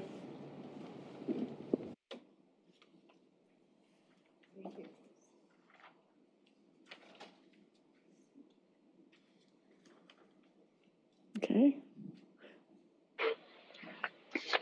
Correctional help.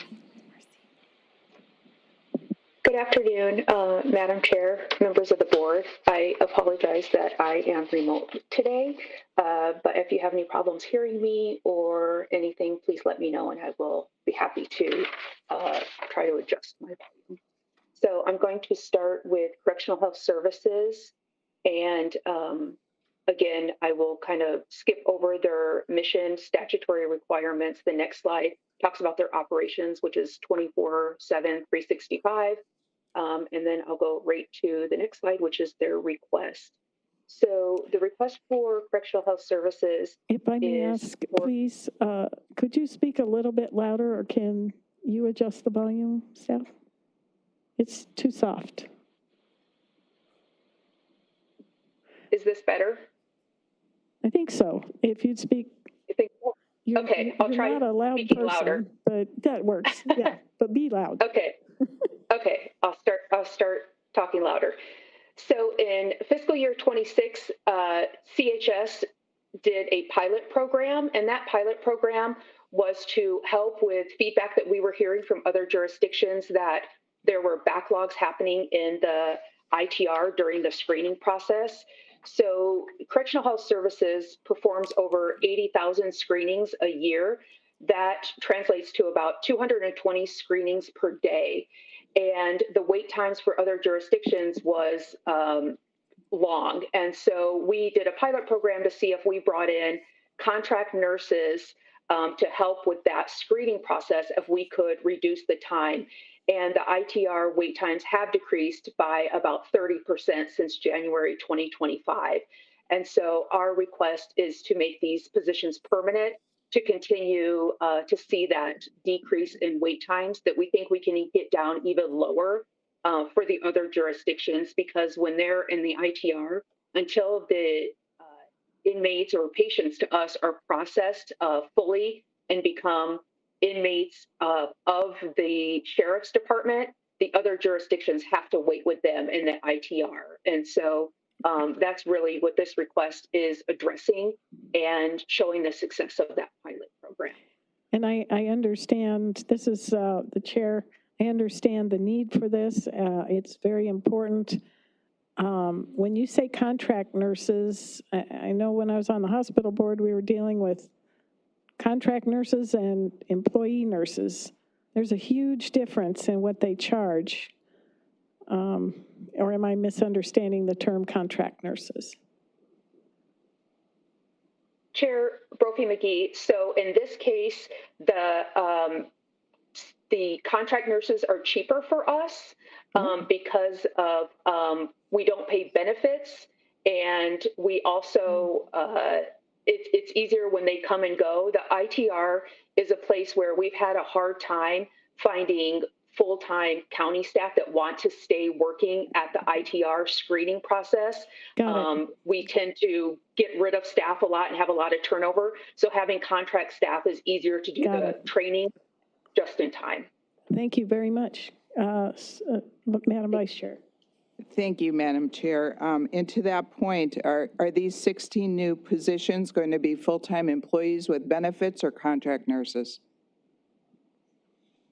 Chair, Vice Chair, these are going to be contract nurses. Okay, thank you. So we will continue with the same process of having them contract nurses. And overall, this is a 1.7% increase in their total budget request. Next slide.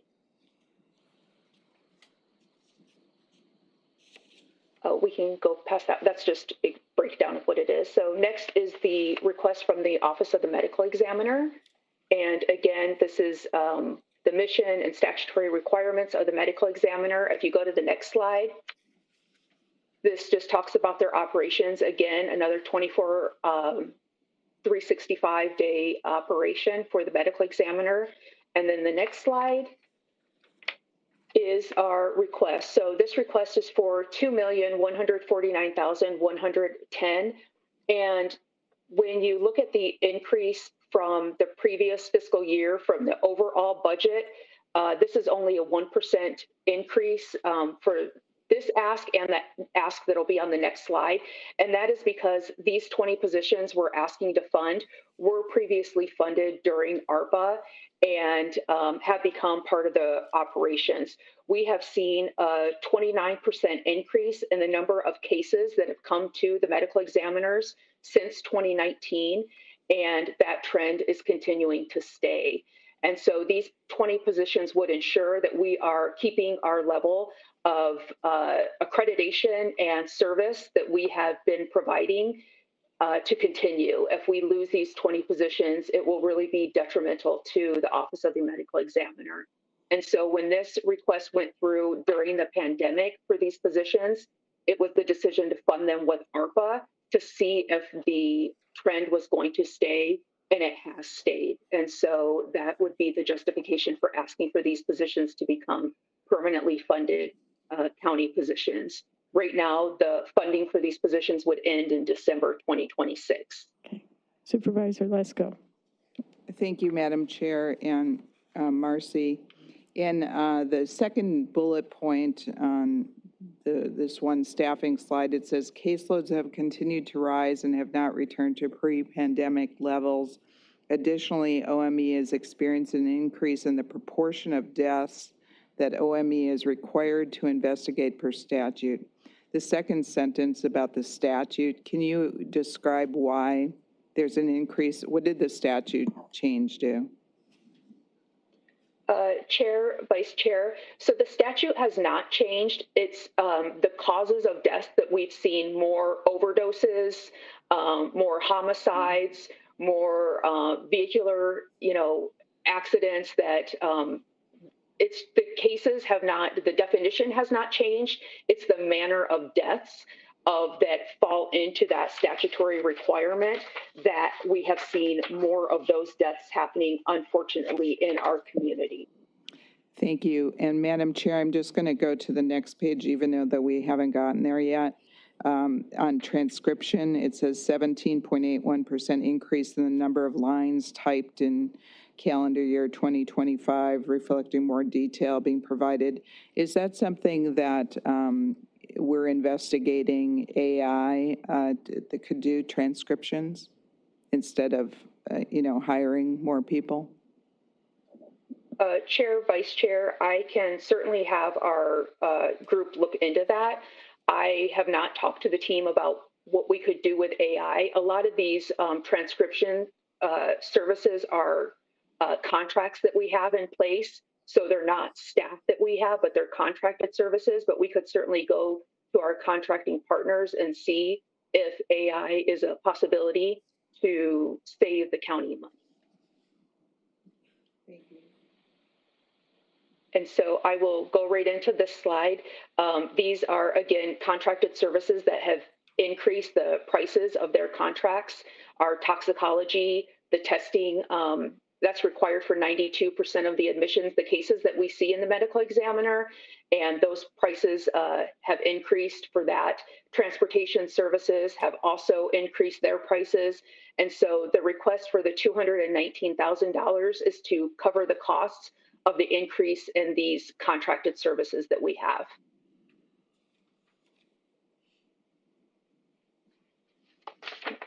There's no questions. I'll go to the next slide. And this is just a breakdown of both of those requests combined equals $2,368,110. If we go to the next slide. Madam Chair. Vice Chair Lesko. Yes, thank you. Can someone remind me how much the medical examiner asked for last year? And if my memory serves me, we didn't give him as much as they requested. Madam Chair, Madam Vice Chair, I don't have that information at the tip of my fingers. Budget could look that up, and we could get that to you in a minute. Yeah, thank you, Madam Chair. The reason I ask is, sometimes it would be nice to know what they asked for last year, what we gave them versus what we didn't give them, because sometimes, these costs build up and they're like, okay, I'm going to try again this year, right? If we didn't give it to them last year. And so that's the reason I'm asking. Madam Chair, Madam Vice Chair, we could develop that for every single one of these asks, if that would be helpful. Okay. Okay. Okay, next slide. I want to copy your chart. This is the Human Services Department, and again, here's the mission and the essential services provided by that department. We go to the next slide. This request is for $800,000 of contingency funds, and this is directly related to our work that we are doing on the evictions in Maricopa County and the eviction task force that our team is a part of. We have a seat at the table for the Maricopa County Housing Stability Stakeholder Group that is being chaired by presiding Judge Driggs. And in that stakeholder group, they are looking at opportunities and doing some assessments of how could we really make an impact on evictions within Maricopa County. Unfortunately, evictions have reached an all-time high. The last time they were at these sort of numbers was in 2005, and so we're really hoping that this work group comes up with some targeted ideas that we can use this $800,000 in contingency funds to put towards the work of this work group. And so again, these are contingency funds that we are asking for, not permanent funds to the budget. We look at these as a pilot to see if the $800,000, once we identified a project to put it towards, had an impact and would be useful to ask for continued operating funds. We'll go to the next slide. That just shows that this would go towards eviction prevention services in general, the $800,000. If there's no questions on that, I'll move right into public defense services.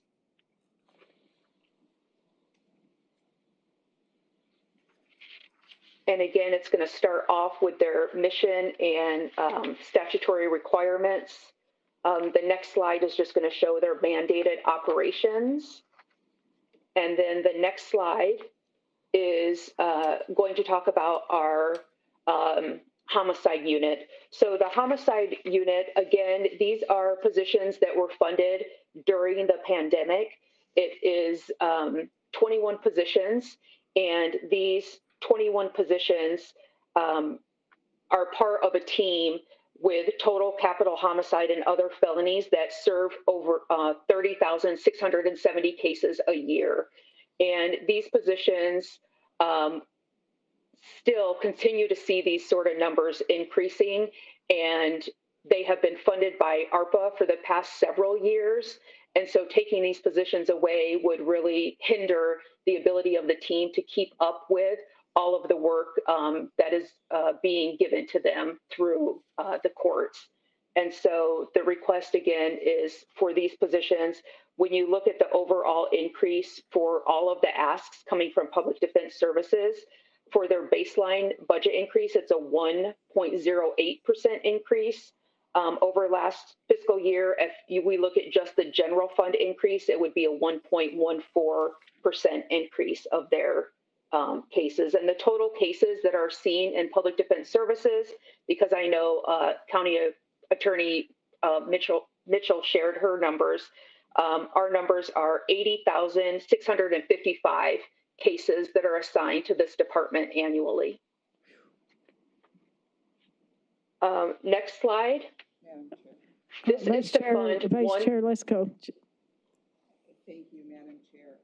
Thank you, Madam Chair. I do have a question in general on the use of contingency funds. When we say, first of all, I want to confirm that these use of contingency funds, they're considered one-time requests. Is that accurate? Madam Chair, Madam Vice Chair, they're actually operating funds, but they aren't moved into the budget of the department until the need is verified and proven. We did something similar, I believe it was last year, Mike, with the probation. The reason I'm asking is, when I see the pilot programs, a pilot program, and we say, okay, we're just going to fund this one-time pilot programs. Well, obviously, if the pilot programs are successful, like we saw with the nurses, I think it was the nurses, then it becomes ongoing, reoccurring expenses. Do we take that into account, or help me understand this? Because is this just like a way to say, okay, we're taking it out of this fund one time and it's a pilot program, but we really know it's reoccurring? Madam Chair, Madam Vice Chair. So with these particular positions, these are existing ARPA-funded positions that the funding expires in December. And so by putting it in contingency, it's to allow for time to evaluate the true need to continue those positions. And then if that need is established, it would come to the board again on an agenda and a briefing to release that contingency. And so it's not a pilot project. Normally, if we're going to do a pilot project, like in the next slide, we would use one-time money and until that pilot project is proven to be successful. And then a decision can be made whether to make that operating and recurring. Thank you. And Madam Chair, I just want to make sure I'm understanding this right. So some of these presentations are using contingency funds. Some we're just putting into contingency in case we need it. Yes. So for this particular one, we're putting the money in contingency aside, so that we have it available after December. Fantastic. Thank you.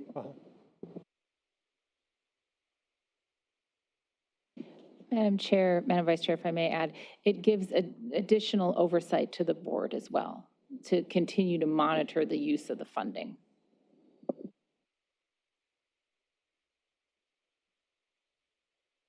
Okay, if we go to the next slide, this is a request for one attorney position, and it's an attorney that will help serve.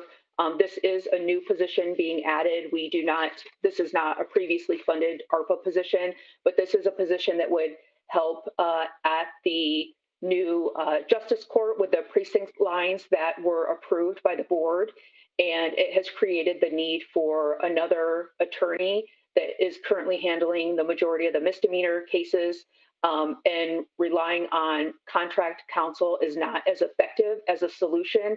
So we evaluated what would be cheaper, and in this circumstance, it would be cheaper to have a attorney that we hire as a county staff attorney for this, to serve this justice court. And the next request is what I believe Mike was referring to, which is a pilot program.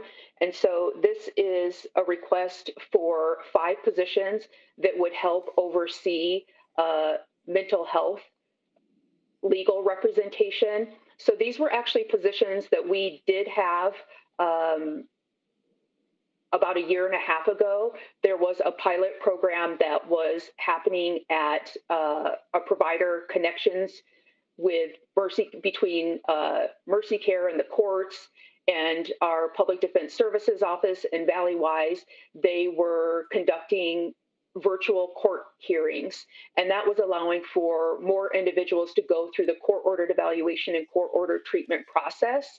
And at that time, there were 5 positions that were supporting 8 to 16 additional beds in the crisis center, and we are looking to start that program again to help alleviate some of the pressure that is currently existing in our mental health, behavioral health system.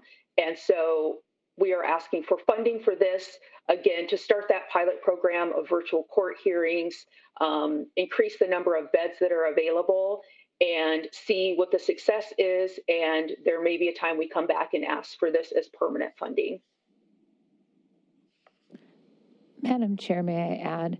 Please. This is an example of a non-recurring but in contingency funding.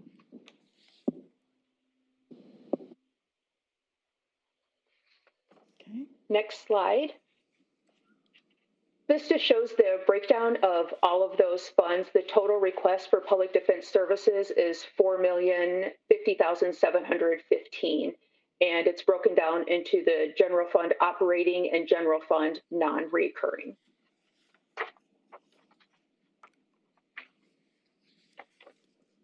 If we go to the next slide, this is the public fiduciary. And again, the first couple slides are just going to talk about their mission and their mandates. And the next slide is the duties that they perform. The next slide is where we get into the request. Again, this is another one of those departments that went to the board during the pandemic and requested an above base budget request for 16 positions. It was determined at that time to fund those positions with ARPA dollars and see if those trends continue with the number of cases that we are seeing. We actually have seen this increase of 43% since 2023 of new authority appointments that have increased for this office. We have 68 FTE, 27 of those FTE are guardian administrators, averaging 67 cases per fiduciary. And these 16 positions we are asking to start funding with general funds and have as permanent positions to the county.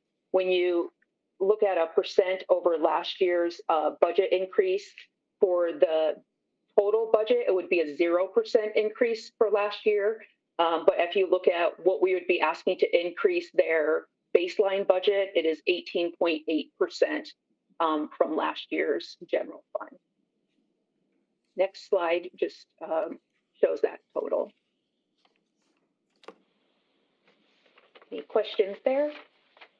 If not, I will move on to the last department, which is public health. Again, the first slide is just going to go over the mission and statutory requirements. The next slide is their operations, another 24-hour, 365 operation. The next slide, this is the ask for the department, which is $1,008,536. And this is for heat relief center, specifically respite centers. We have dedicated a significant amount of ARPA dollars over the past several years to heat relief. We have been investing $2.5 million a year in ARPA dollars for heat relief. The team has looked at how we can partner with other agencies and other jurisdictions. And so we are asking the board to continue to give us $1 million, just over $1 million to fund some of these respite centers.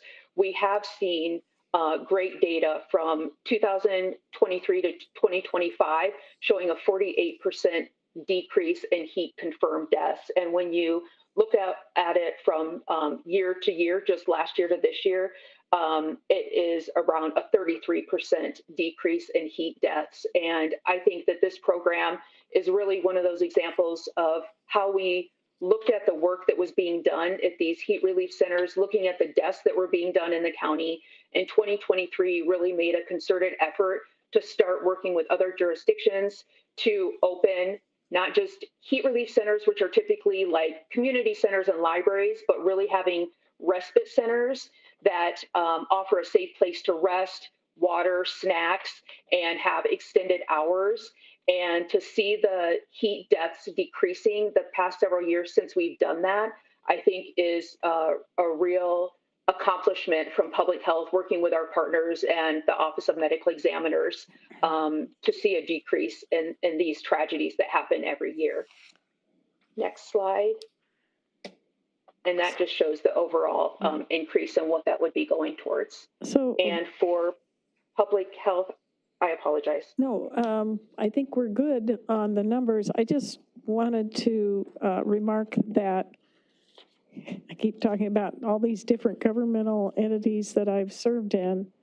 And again, the Maricopa County model is so lean and so effective at coordinating, breaking down the silos, reaching out to other entities. And I found that out very first thing with disaster management, emergency management, and it continues. So this would be another example. So thank you very much. Thank you. If we could go to the next slide, please. Thank you, Marcy. So for next steps, just to summarize, next slide, please. The elected offices have above baseline requests totaling approximately $3 million in operating and $4.9 million in non-recurring for a total of $39.2 million. this does not reflect the cost of the vacancy savings adjustment that Superior Court has requested, and it does not also include the market rate adjustments that Justice Court has requested for their clerks. So this number, once we complete that analysis, could be higher. Next slide, please. The above baseline requests for the appointed departments, there are 29 appointed departments and offices, and 9 have an above baseline request, and Equipment Services has the request funding for the new Sheriff's Office bus, which totals 10.8 approximately in operating, 3.5 in non-recurring, for a total of $14.4 million. Yes, Vice Chair Lesko. Thank you, Madam Chair. Jen, can you summarize for us, when you total up all of these above baseline requests, what are they? Do you have that number? From the elected, from the non-elected, the one-times, everything? Do you know off the top of your head? Okay. Vice Chair, Madam Chair, Madam Vice Chair, if I think it's approximately $54 million. And Madam Chair and Madam County Manager, and what did you say you think after the projections of the revenue and so on and so forth, what kind of money do we have for above baseline requests? Madam Chair, Madam Vice Chair, we have approximately $17 million. We have an additional 9.6 that we had set aside for those critical mandated public safety ARPA positions. Thank you. I think that's, Speaks I think volumes. it's important for everyone to hear that. Thank you. Going forward, summarizing very briefly, if we could get the updated spreadsheets with all the additional asks included ASAP to the board offices, that would be great. And revisit all requests with the current budget guidelines and drill in on those. I also request a deep dive into the vacancy savings rate issues, and I want to prioritize any current budgets this year that are having that issue and creating cost or budget overruns, and then going forward to ensure whatever adjustments are made in the vacancy savings rate don't result in accidental or unintended budget overruns. I would also, to state the obvious here, the level of above baseline requests will be forcing hard decisions, and we do not know what the legislature will be doing, nor do we know the outcome of our public safety election. I mean, all of these things are in play, so buckle up and hang on. We will do our best. And thanking everyone still in attendance, and thanks to the board members online. I'm not hearing any questions. Madam Chair, this is Tom Galvin. Thank you, Mr. Galvin, please. Yes, just want to thank you for your leadership today in conducting these meetings, and thank you and the Vice Chair for asking very good questions, and just to thank the County Manager and her team for their presentations today. Thank you, everybody. Thank you, Madam Chair. Thank you very much. Mr. Stewart? Not hearing. Mr. Gallardo? Not hearing. So going once, going twice, and with thanks to everyone, this meeting is adjourned. Thankfully. Great job. Round of applause.